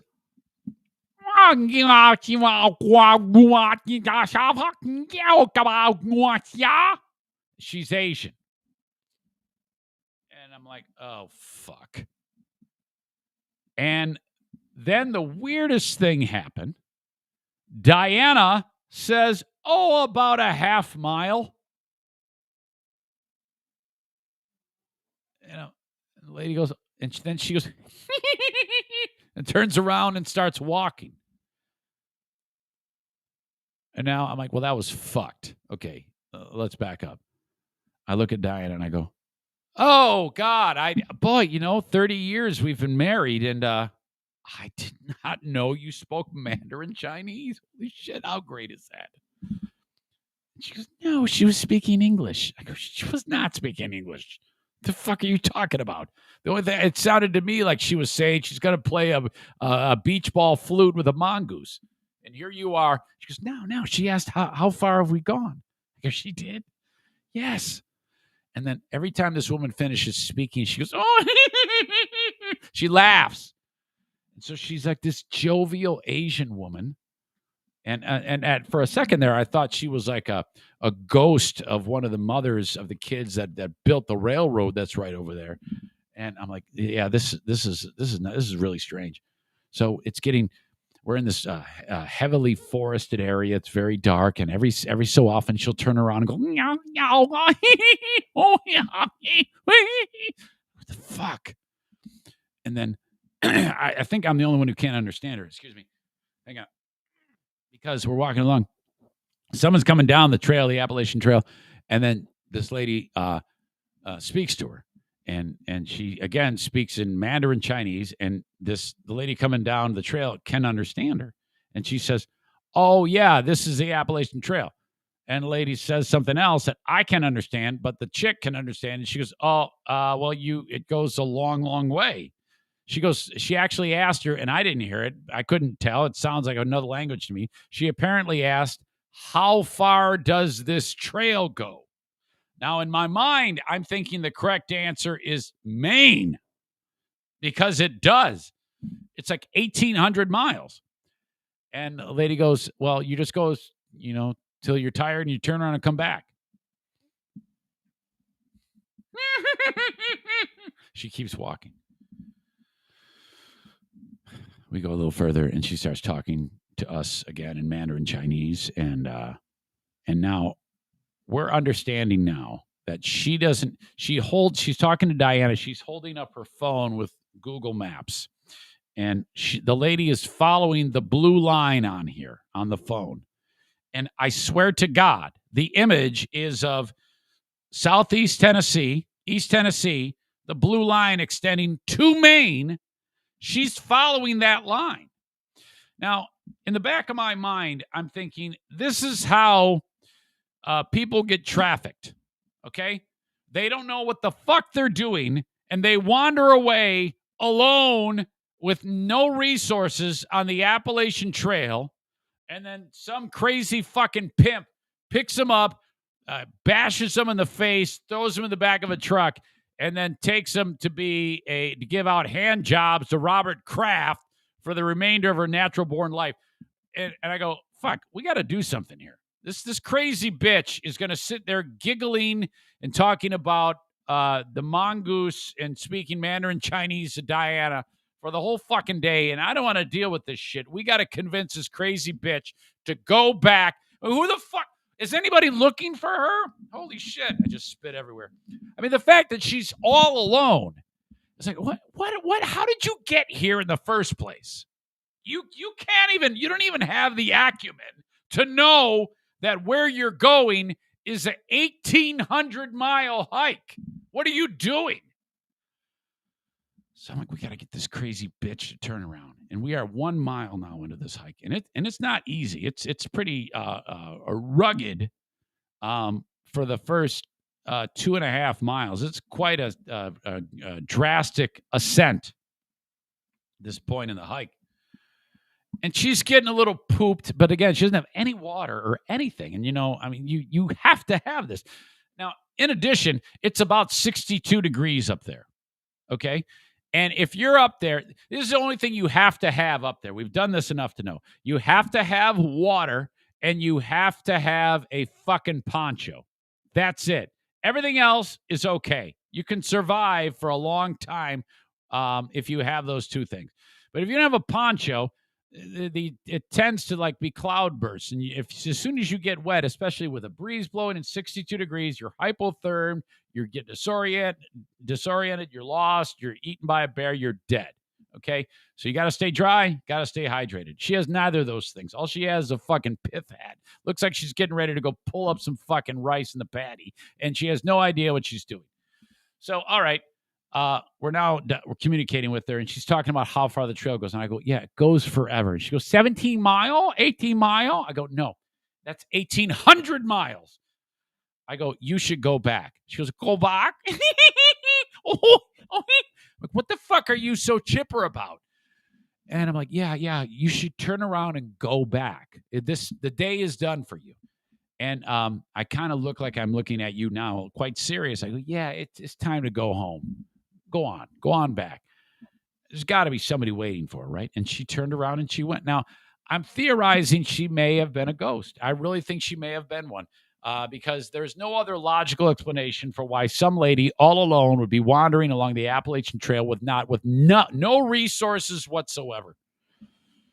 So we did convince her to turn around and go back. What happened to her, I don't know. Like I said, she's probably in the Asian spa in some area of the Southeast, giving hand jobs to rich dudes. My God. What the fuck was I going to talk about? Oh, fuck. Show and tell. Okay, I'm going to get to the show and tell in just a second. I put down all this shit that I wanted to talk about. We're not even going to get to it. The show and tell happens next. But first, thank you again to Horizon Hydroponics. This is another one of these sponsors that you can engage them from anywhere in the U.S., okay, because of their wonderful online platform. If you grow anything, if you have a green thumb for vegetables, flowers, growing outdoors, growing indoors, or flowers, vegetables, or cannabis, let's be honest here, that's the bread and butter of the business, people who grow cannabis in the great state of Michigan. That is quite in industry, and I'm sure in most of the states now, you can really take advantage of this. If you are growing, you will, it's a lot more than just getting a seed and throwing it in the soil and crossing your fingers. I mean, you want it to grow well. And for some of you, this is a very intricate hobby or pastime. So, whatever you're doing, make sure you have the necessary things to have a bountiful harvest. Okay? Hang on. Damn it, my throat. Hang on.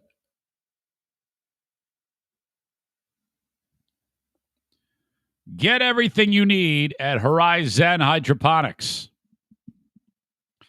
Whether buying in person at their 4 brick-and-mortar stores in and around West Michigan, or buying online, they have it all. Horizzen. Get it? Zen. HorizonHydroponics.com. Use the coupon code Zane Show at checkout. You'll save 10%. They ship it anywhere in the U.S., and if your order is $250 or more, the shipping is free. Thank you, Horizon Hydroponics. Crazy-ass thing happened this week, as Jacqueline, my daughter, had to go pick up the car that was serviced, and I did not tell her that the car was not at Irvine's. She's like, wait, why was your car not at Irvine's, Eric Zane? Well, Irvine said, you got a recall. Take it to the dealership. So I took it to the dealership. And I said, yeah, Jackie, the car is ready to be picked up. I didn't tell her it was at the dealership. She went to Irvine's. And she's like, hey, I'm here to pick up the car. They go, we don't have your car. I said, what? Sorry for the confusion. That was all my fault. If you need your vehicle repaired in West Michigan, Irvine's Auto Repair Grand Rapids Hybrid. That's Ervines. Irvines.com is their website. That's Irvine's Auto Repair Grand Rapids Hybrid and EV. Get your vehicle repaired there. If you want, you can do the drop-off thing, drop the keys in a little drop-box area. Tell them what you think is going on or what you'd like done. They'll send you a email. You click on it and approve the work. They do it. They send you a bill online. Pay it. Go pick up your car. You can pick it up after hours by having the keys waiting for you in a drop box. It's that simple. It's very, very good. One of several ways you can do business with them. Or just drop it off. Hey, fix it. Pick it up during business hours. They've got you covered at Irvine's Auto Repair, Grand Rapids Hybrid, and EV. Okay, so the reason why I was telling you the story about the Asian lady that was lost on the damn trail is because, like I said, we've done many, many of these hikes, and we're always on the lookout for a bear or something like that. We always want to see a bear. Now, careful what you're wishing for, because if you see a bear, there's a pretty good chance that there'll be a baby bear, a cub, or more than one cub behind it. And I even showed you images on Facebook of this exact thing, but I needed to detail the story with you on this podcast because not everybody sees those little updates that I provide. But so we're walking along this trail on our very last day there. Now, this is not the trail that is remote. This is the trail that every fat fuck goes along, okay? Because not everybody can walk along these hard to reach or hard to navigate trails, because if you're a fat piece of shit, you can't walk on these trails. It's just impossible. You're going to make it 100 yards. This is another reason to not be fat, okay? You can enjoy the great outdoors. So this particular trail is known as the Laurel Falls Trail. All the people who can't muster a real hike go on this one because it's a paved hike, okay? It's not that steep of an incline. You go to a waterfall, but it is loaded with tourists, so we hate it. I'm not kidding you. When we were walking up the hill, we caught up to a guy who was extremely round, and he actually had one leg. And where the other leg was a prosthetic, but not like a high-end prosthetic. This was like fucking, a pirate peg leg prosthetic. It looked like he may have had a better chance to get up this trail if he took the prosthetic and threw it into the woods and let the bears chew on it and then hopped up or crawled up, because this guy, it was just difficult to watch. So, morbidly obese, one leg going up the hill. That's if you're having that type of clientele populate your trail, you know that this is for everybody. And then we're getting 95-year-old ladies, people that are this is a trail of tears for morbid obesity going up this thing. And there's Diana and I. We're just walking along, judging all these fat asses. There was even one person who had like when you're walking through Walmart and you see that fat ass on the scooter. They had a Walmart scooter there, and it could only get to us. I think it died. I think the scooter died because halfway up it's a 1 mile hike, 1.3 miles. Half mile into the hike, there is a scooter. Some fat fuck has gotten that far and said, all right, the battery's dead. Beep, beep, beep. Got out and is now somehow ambulating up this hill. Now, before I get to the show and tell, let me just tell you that my anxiety was at an all-time high. because you get to this waterfall and there's a sign there that says, "Do not climb on rocks. People die here every year. You will die. You will fall." There's no guardrails, okay? And what you have here is when you I'm getting old is what this is. You go to across to this one spot, and the water is pouring down. It's cascading, probably 50 feet in height. That's how big the waterfall is. And then it pools, and then it falls again. You're at the spot where it pools. And then where it falls again is extremely slippery. Does that stop anybody from walking up to the edge? No. Now, here's what's happening. This is actually happening. We're standing there, and I know, and then kids are everywhere. All these asshole kids, 5, 6, 7, 8 years old, maybe even older, and their piece of shit parents don't care. That's the way parents take care of kids these days. They're oblivious. That's why kids die at waterfalls. And they're running everywhere. And I go, Dinah, we got to get the fuck out of here. We're going to see some kid's head get smashed like a grape. And then it's going to be the worst. It's going to be so dramatic. You know, I mean, for once, I want to go on a vacation and not have to do CPR. Well, I didn't. Diana did, you know, from the San Francisco thing. Can we just get through the vacation without seeing a child's head smashed like fucking Reginald Denny at an LA riot? I don't want that. Remember that video? The fucking guy actually picked up a cinder block. The black dude picked up a cinder block and hit this trucker in the head like he's the Hulk. And his head actually went flying like JFK's. And somehow that guy lived. Look it up. Somehow that fucking guy lived to testify on the guy who smashed his head in. And his head is all misshapen.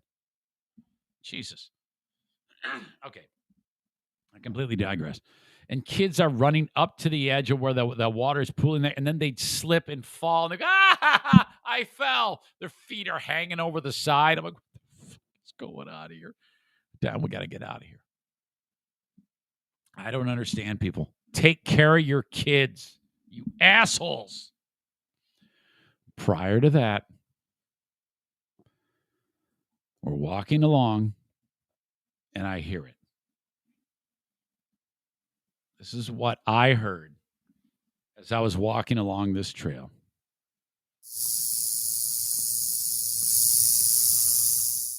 You know what that is?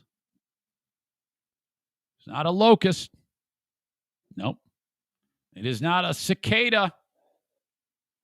And it was that sudden. I took a step on this paved path. To the right of me is rock face and vegetation. I heard it. That sudden. I look to my right, and there it is. A timber rattlesnake. And at the time, I'm like, wait, my mind hasn't yet figured it out. Okay? And then in an instant, I look to the right, and I see what you see here. Now, this picture that I'm sharing with you, that's just one portion of this snake. It's about 4 foot long. Like if I held up both, I would say like it measured a diameter of 3 inches at its girth, at the biggest part of its girth. So this is a pretty prominent size snake. The head shaped like a triangle is not the biggest thing in the world, but this is a poisonous snake. So as soon as I hear that, I'm like, ah! And a guy walking ahead of me, he turns around because he hears it too. And he goes, that a rattlesnake? I go, yeah. And I like say it like that. And I learned later on that what these snakes do is they don't just rattle and then bite you. That's the first warning. Okay? These snakes are going to give you a chance. And that's him saying, hey, I'm here. I am here. And I will bite your fucking dick off. And then he's moving. He's saying, I'm here and I'm moving away. The snake is actually moving away. Slowly, but he's moving. Cool as shit. So then Diana comes up and we take a look at it. And yeah, so that's the way I was reading that they actually do that. First, they'll warn you. Here's a image of the rattle. This right here is the thing that makes the noise. A little on the end of him. And then off he went. And then I hear one kid say, pick him up. Pick him up. A little fuck wanted to pick up the snake. Dude, so we got the fuck out of there.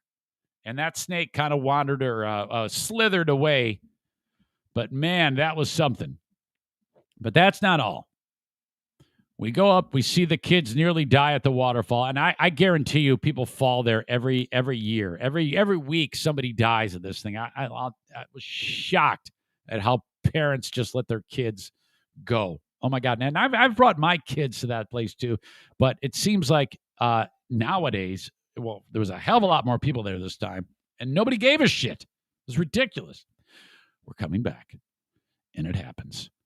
About 30 feet in front, there's a guy holding up his hand, and people are congregating around him, and he looks at me, and he points down into this, like, thicket, and you see down below, came from a tangle down below, a bear, a beautiful black bear, not that big, and she's got a little tag in her ear, which means she has been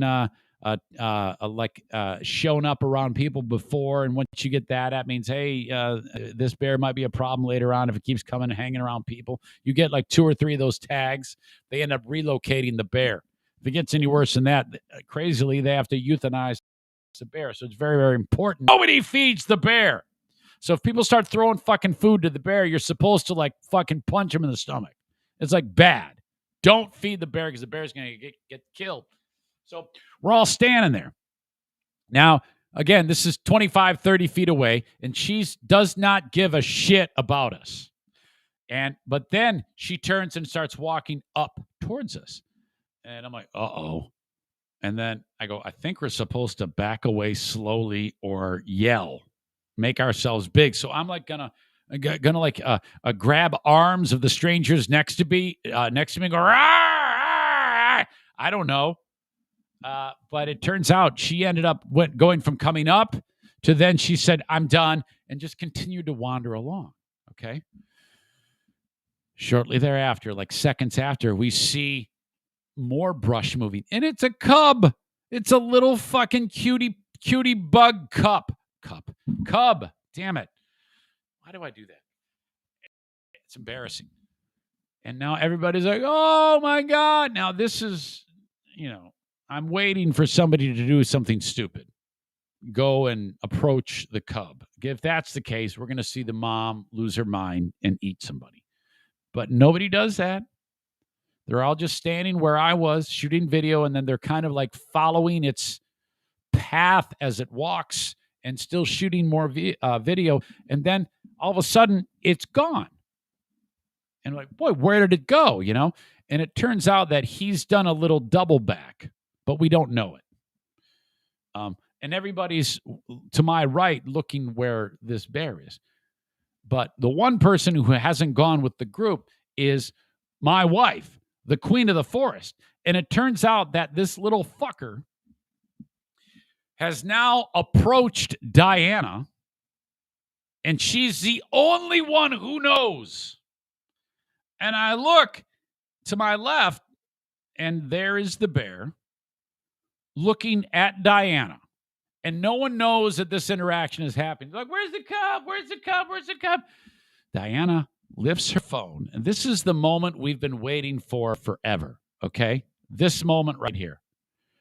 And the pictures that she took are not zoomed in. Look at this. This is the picture she got.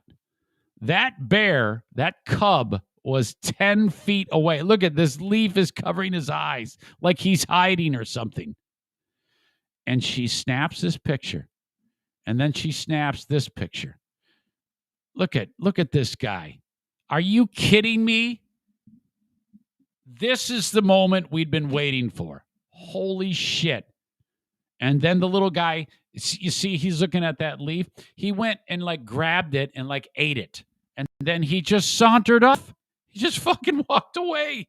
What? And then he went away. And then I walked up to her and I go, "Can you believe what just happened?" And she goes, "No, we've been waiting for this forever. Oh my God." Incredible. And then the cub just said, "All right, I got to go catch up to mom. See you later." Absolutely amazing. Our last night there. Holy shit. Okay. I think I've got more show and tell for you.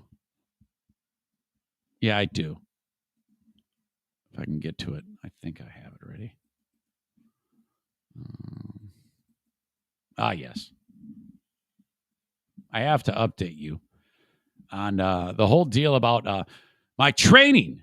You know, I like I said, I was under the weather, and I was concerned that I had COVID. I went and got a COVID test. It came back negative. But so I'm taking on my good pal Mike Ball coming up in the Grand Rapids Half Marathon.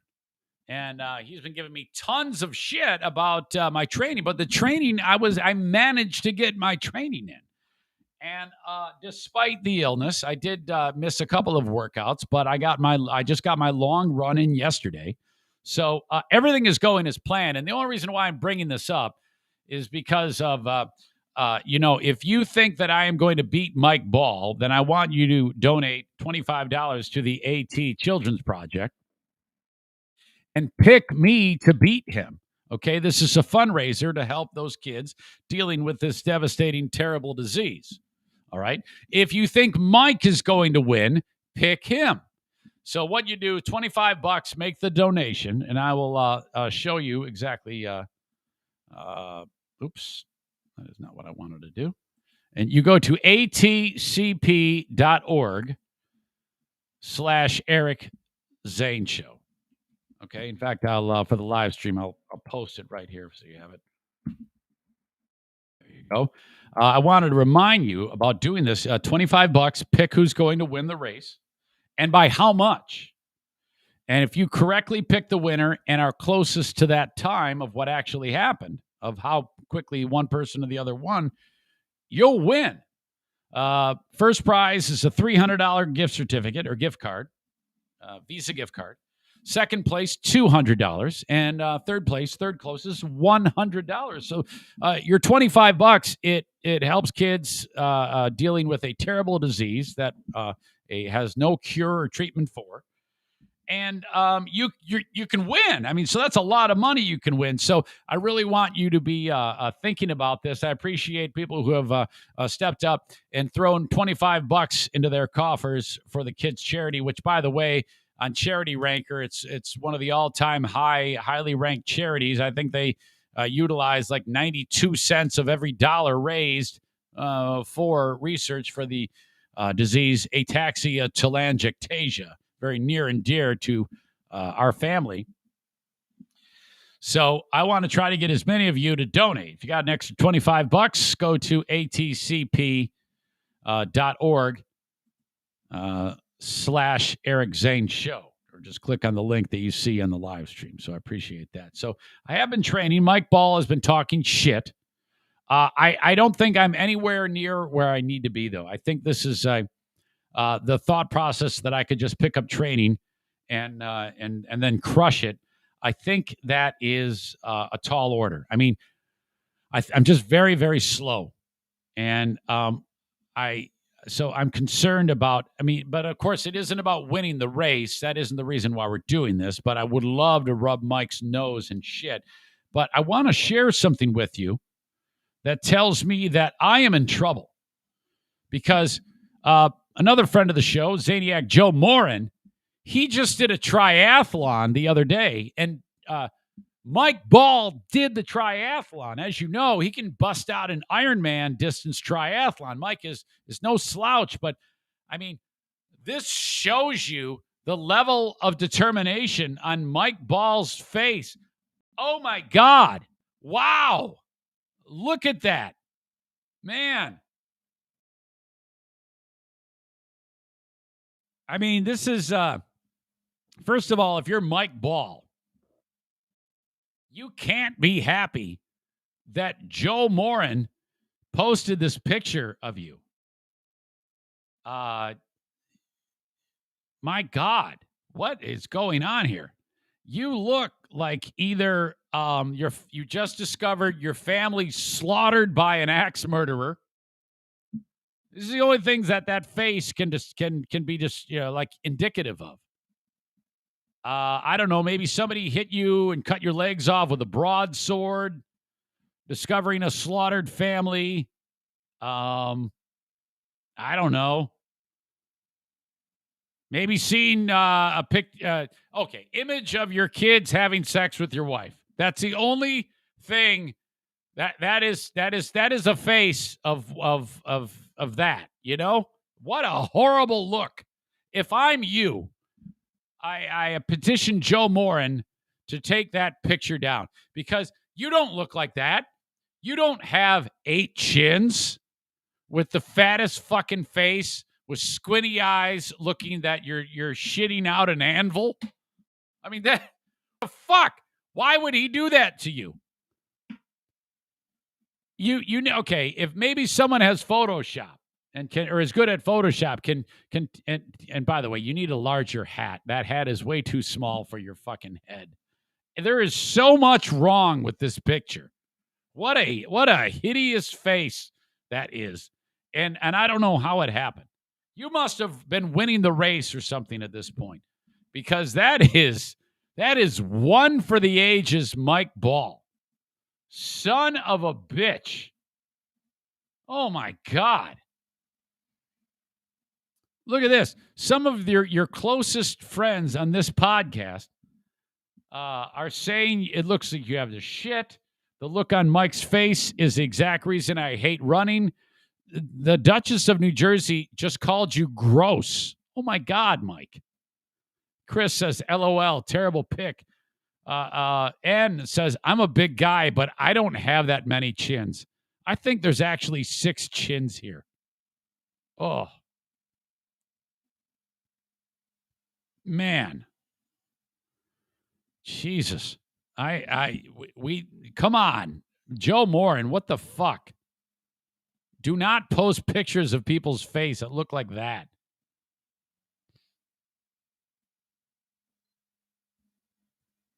Kenny says, pretty sure Kate said gross to what you said, Eric. He should have been looking. Okay, I got you. Rob says, this pick makes me think Eric has a chance at winning.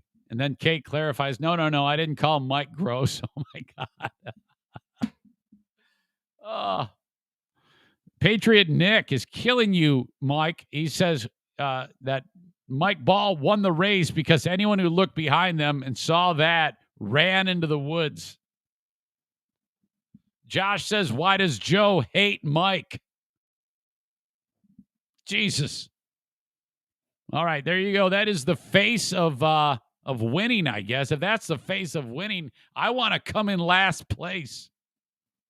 Oh, Jesus. And the thing is, Mike doesn't look that fucked up. He's a pretty handsome dude. He's a Clydesdale. But I mean, as far as Clydesdales go, and that's actually a term in triathlon.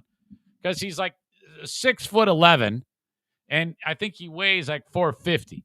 So if you're a Clydesdale, if you're a big dude competing in triathlon, that's what you're known as. But he doesn't like look that way. I mean, he's tall and strong.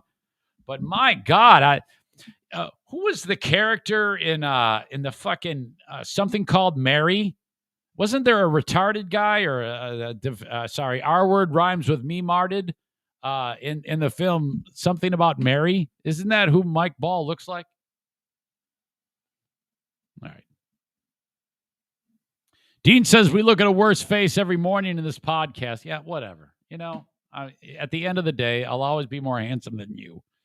My head doesn't look like it was stuck in a vice. All right. So there you go.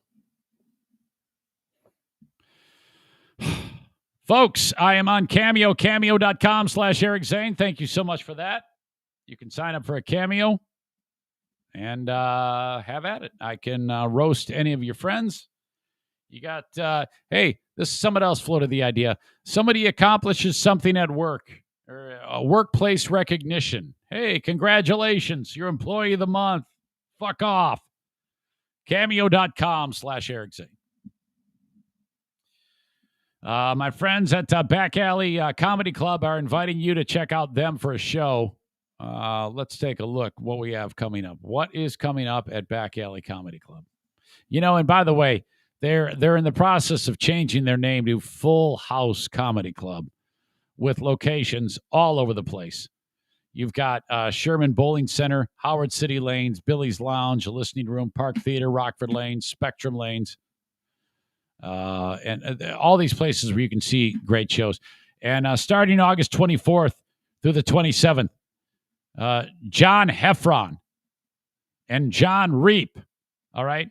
You got 4 shows. I should say 4 days worth of shows. August 24th, Howard City Lanes. August 25th, Spectrum Lanes. 26th, Park Theater in Holland. 27th, Rockford Lanes. Go to fullhousecomedy.com for a listing of the shows. Not to mention, they're going to be also in town August 28th. John Heffron and John Reap. Mitch Fatel, love that guy. Really, really nice dude. Funny as hell. September 1st, 2nd, 3rd, and 4th. Eddie Griffin, September 3rd and 4th.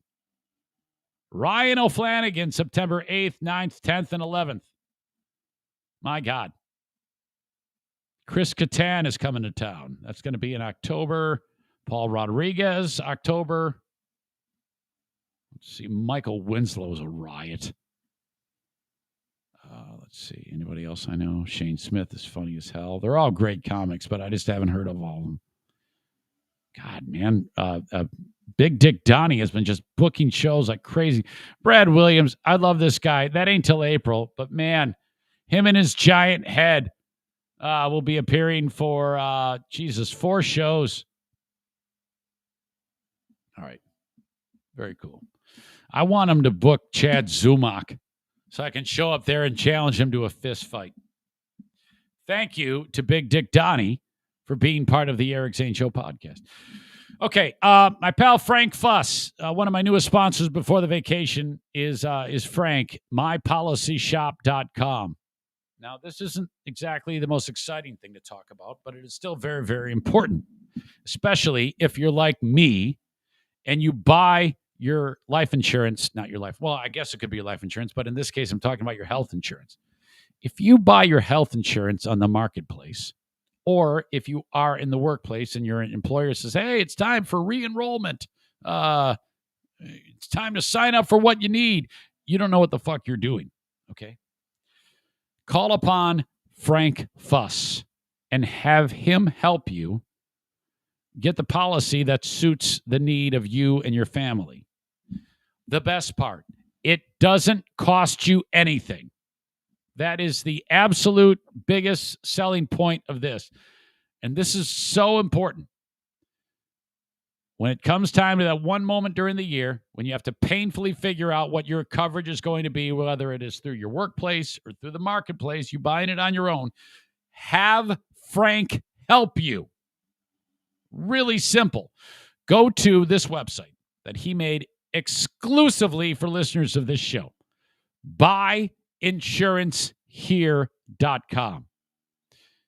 He can help you in any state in the union except for a couple which I forgot. But even if you are in those states, he can direct you to the right people who work in his field the same exact way. So it doesn't matter. Just go to buyinsurancehere.com. Tell them exactly what is in your game plan. I buy insurance from the marketplace. I am going to be needing to utilize Medicare. I'm getting ready to turn 65 years old in the next 6 months. I need dental insurance. Hell, even auto and life insurance. It can help you with that too. Whatever it is, buyinsurancehere.com. Reach out to him. It's the spot where it says, how'd you hear about me? Make sure you put my show name. Say, I listen to the stupid podcast that you advertise on called Eric Zane. This is what you do. Best part, it doesn't cost you a dime. This is so key. A lot of times when people who are signing up for Medicare will cover a lot, but not all in some cases. And if that's the case and you're on a fixed income or someone you love is going to be in this boat, it doesn't have to be you. The last thing you want is to have them fucking around with like ridiculous things that Medicare doesn't cover. So in the event that that is you, you can purchase a supplemental policy for like next to nothing. And what happens there is now you're so covered with insurance that you actually want to go out and get hurt just to try it out. You want to go for a hike on that trail I was telling you about and throw yourself onto the rattlesnake or go and push one of those fucking kids off and fall with them just to see how good the insurance is. This is all ridiculous and stupid. But you get the idea. Buyinsurancehere.com is where you go.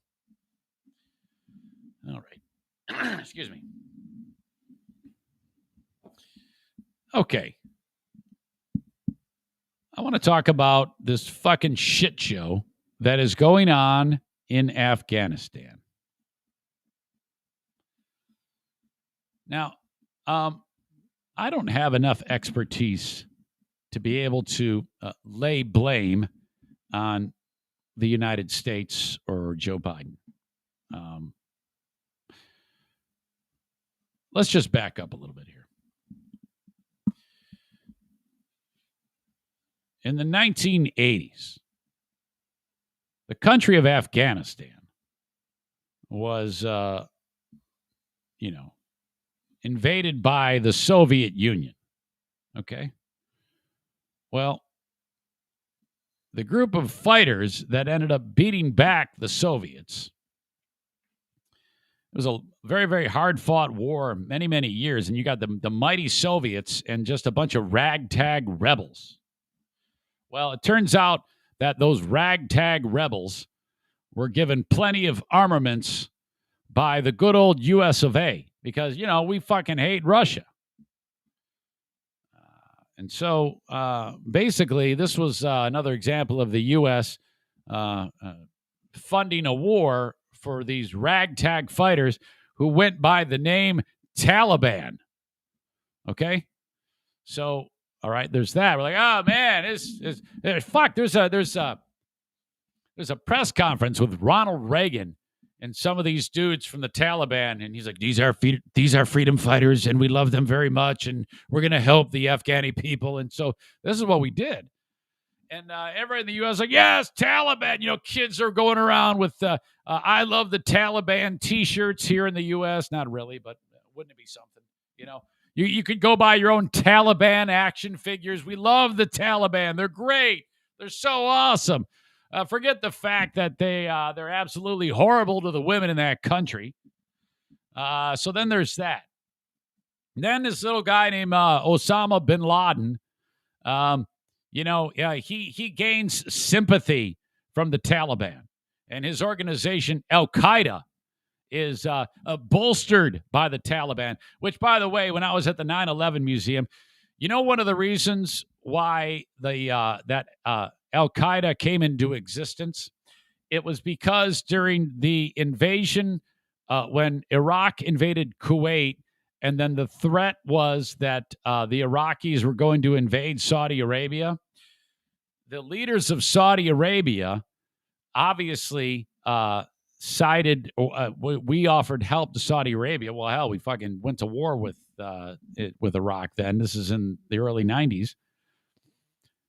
Bin Laden was extremely offended that the Saudis did not enlist the help of Al-Qaeda and the organizations like the Taliban to help them fight the Iraqis.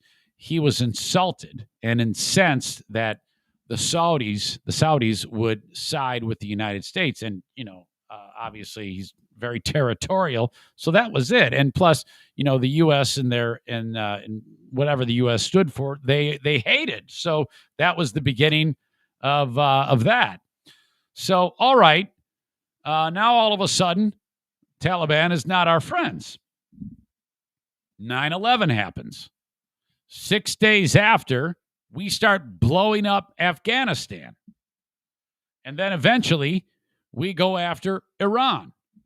And ousting Saddam Hussein and all that shit.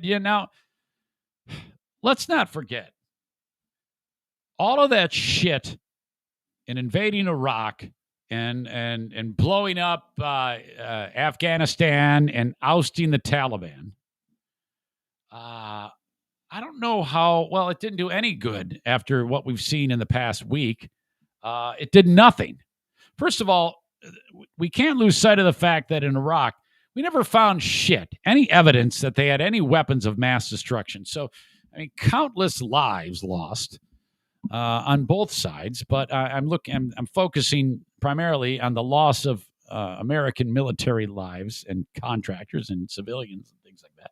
Not to mention the innocent people that lived in the country and the fact that we destroyed the country and made it so hey, whoever wants to rule Iraq, go ahead, have at it. There's that. And we didn't find any fucking weapons of mass destruction. That's kind of weird. And then the whole idea about blowing up Afghanistan, and by the way, 10 years after 9/11 or however long it was, we finally find bin Laden, in Pakistan, not just right on, it wasn't even on the border of Pakistan and Afghanistan. It was in Islamabad, which is way on the other side. And, we had to do, like I was talking about earlier, the Rob O'Neill thing, that extraction or the killing of bin Laden. We had to pinpoint, do that maneuver and, basically an act of war in Pakistan. It's a miracle that we didn't start a war with them. Frankly, we should have started a war with them, I guess. I have no idea. Fuck. I don't know. But then, okay, here we are, 20 years later, and I just saw a comment.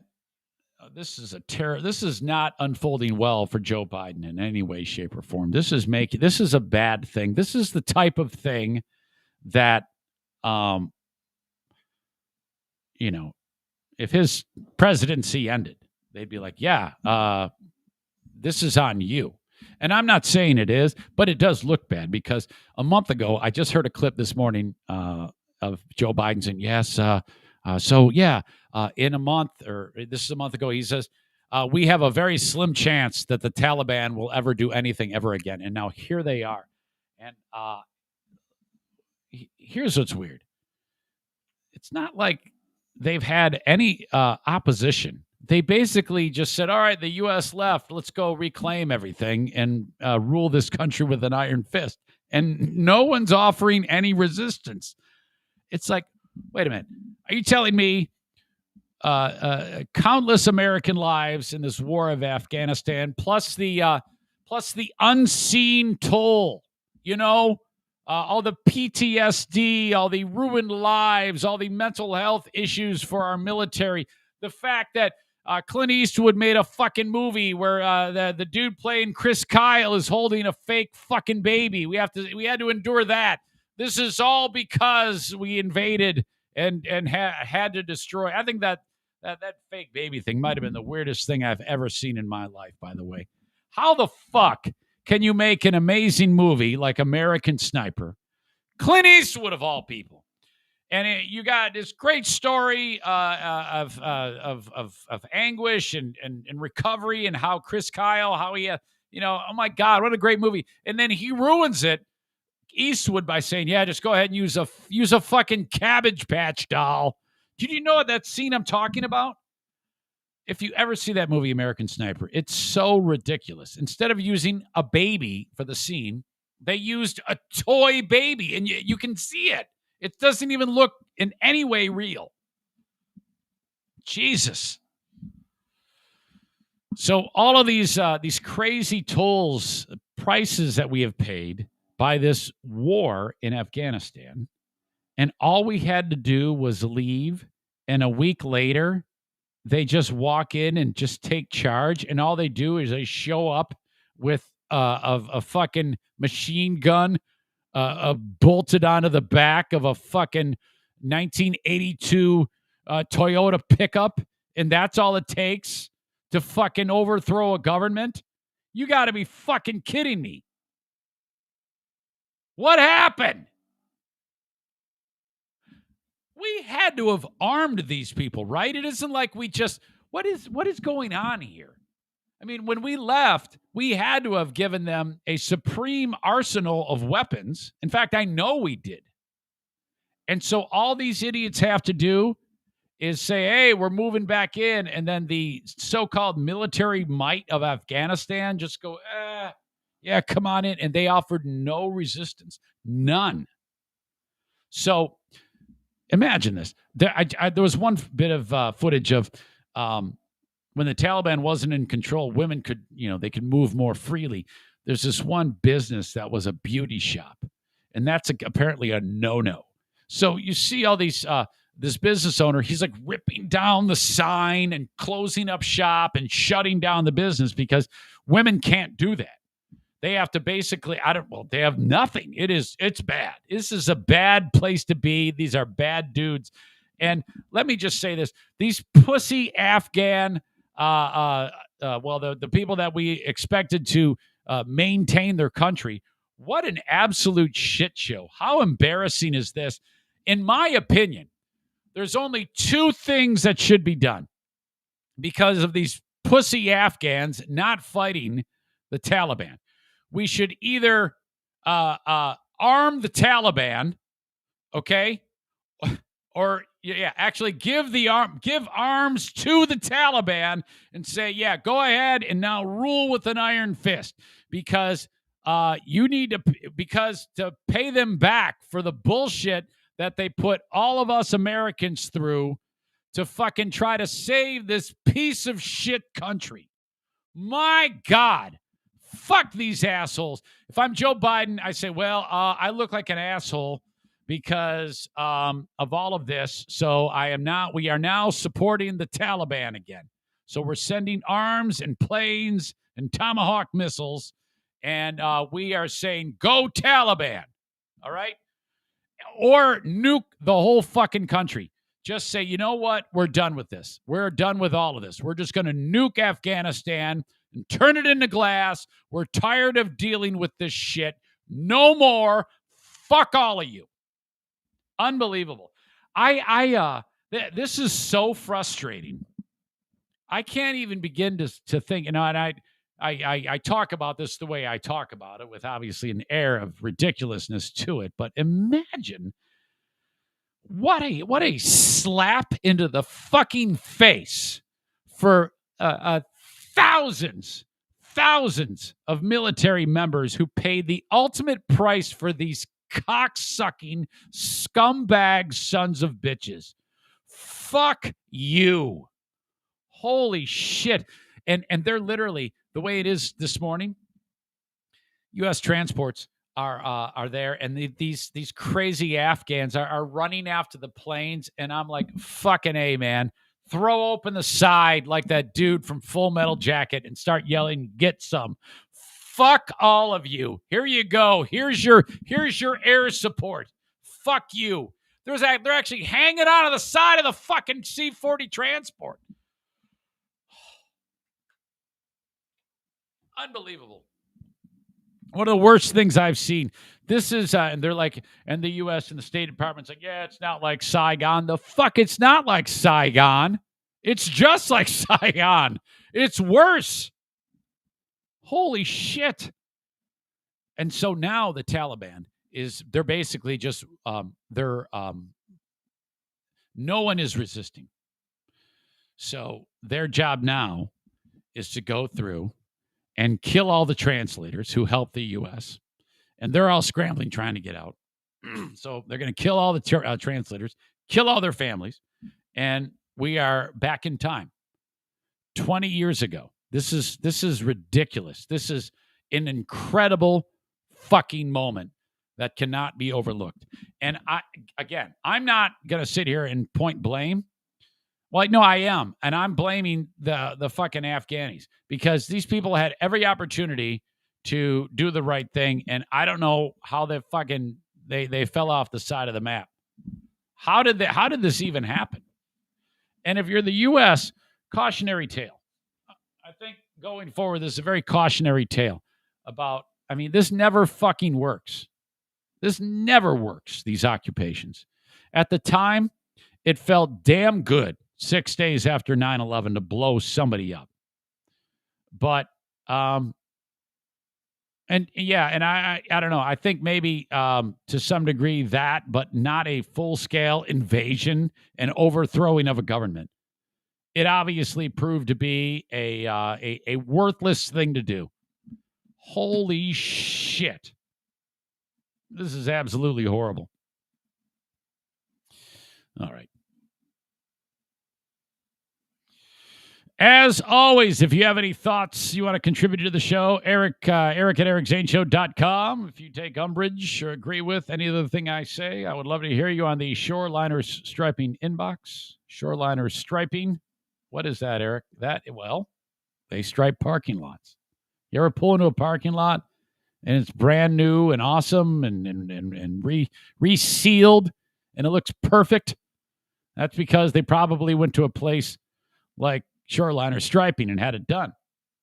If you walk into a shitty-looking if you drive into a shitty-looking parking lot, you can't even see the stripes, you're going to make the face that Mike Ball makes. Look at that. Shorelinerstriping.com. The guy whose parking lot looks like shit is probably owned by a guy who's making that face. All right. Thank you again to Shoreliner Striping. The asshole of the day is moments away. Don't forget, I'm on Patreon. Patreon.com/Eric Zane. I do a second show each and every day. Get to that momentarily. $5 or $10 a month. Thank you. All right, we've got paintball coming up. We're back online for paintball. Let's see. I had a list for paintball. Kevin Kuipers had to back out. He's going to a baseball game. Dale +6. The Schaefers, that's a party of 4. Nap, party of 2. Tarantula, party of 5. Tyler K. Gabe, party of 5. Your old pal Eric. Hopefully Ben Glaze. This could be one of our biggest paintball wars ever, and I would love to play it with you. So, if you want in, okay, reach out to me. Eric at ericzaneshow.com with an RSVP so I know you're going. I can add you to the list so that I know exactly who's coming. It's going to cost you $35. That's it. You get the paint. You get the gun. You get the mask. You get a free pizza party to start. It all happens on Sunday, August 29th, just under 2 weeks from now, from today. Starts at 5 p.m. at the world-famous TC Paintball. Paintball War number 15, the back-to-school slaughter. Reach out, Eric at ericzaneshow.com. Otherwise, I'll see you there. And you can have your own party at TC Paintball whenever you want. You just book it. It's going to cost you a little bit more than our paintball party. But you can book it at your leisure. I understand the Tarantula Farmer did go August 8th, our last time we were scheduled to be there, but I couldn't be there because of the trip. But thank you for that. Well done. Keeping Rick in business. The asshole of the day is brought to you by TC Paintball and JM Synthetics. And I have talked about a lot today. By the way, JM Synthetics online at jmsynthetics.com. You need AMSOIL, get it at 616-747-0233. Excuse me. My God, I didn't even get into the story about the worst of all time, the Olympian going after her teacher. I didn't talk about the dude that turned into a chick weightlifter. I didn't talk about that. I got to talk about that on the Patreon.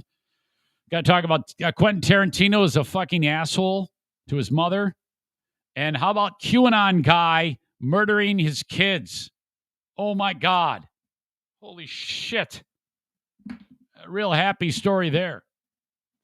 If you have any suggestions for asshole of the day.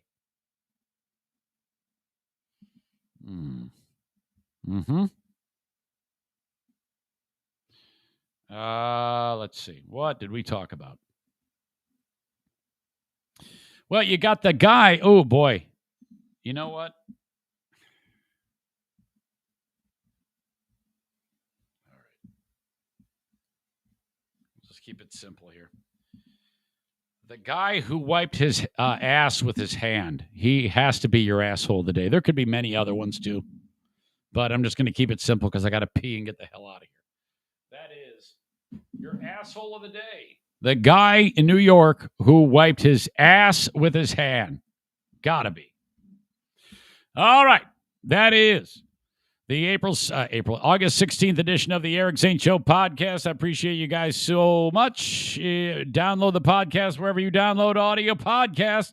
And we'll talk to you on the Patreon. Till then, have a good one, folks. Thank you. Bye-bye.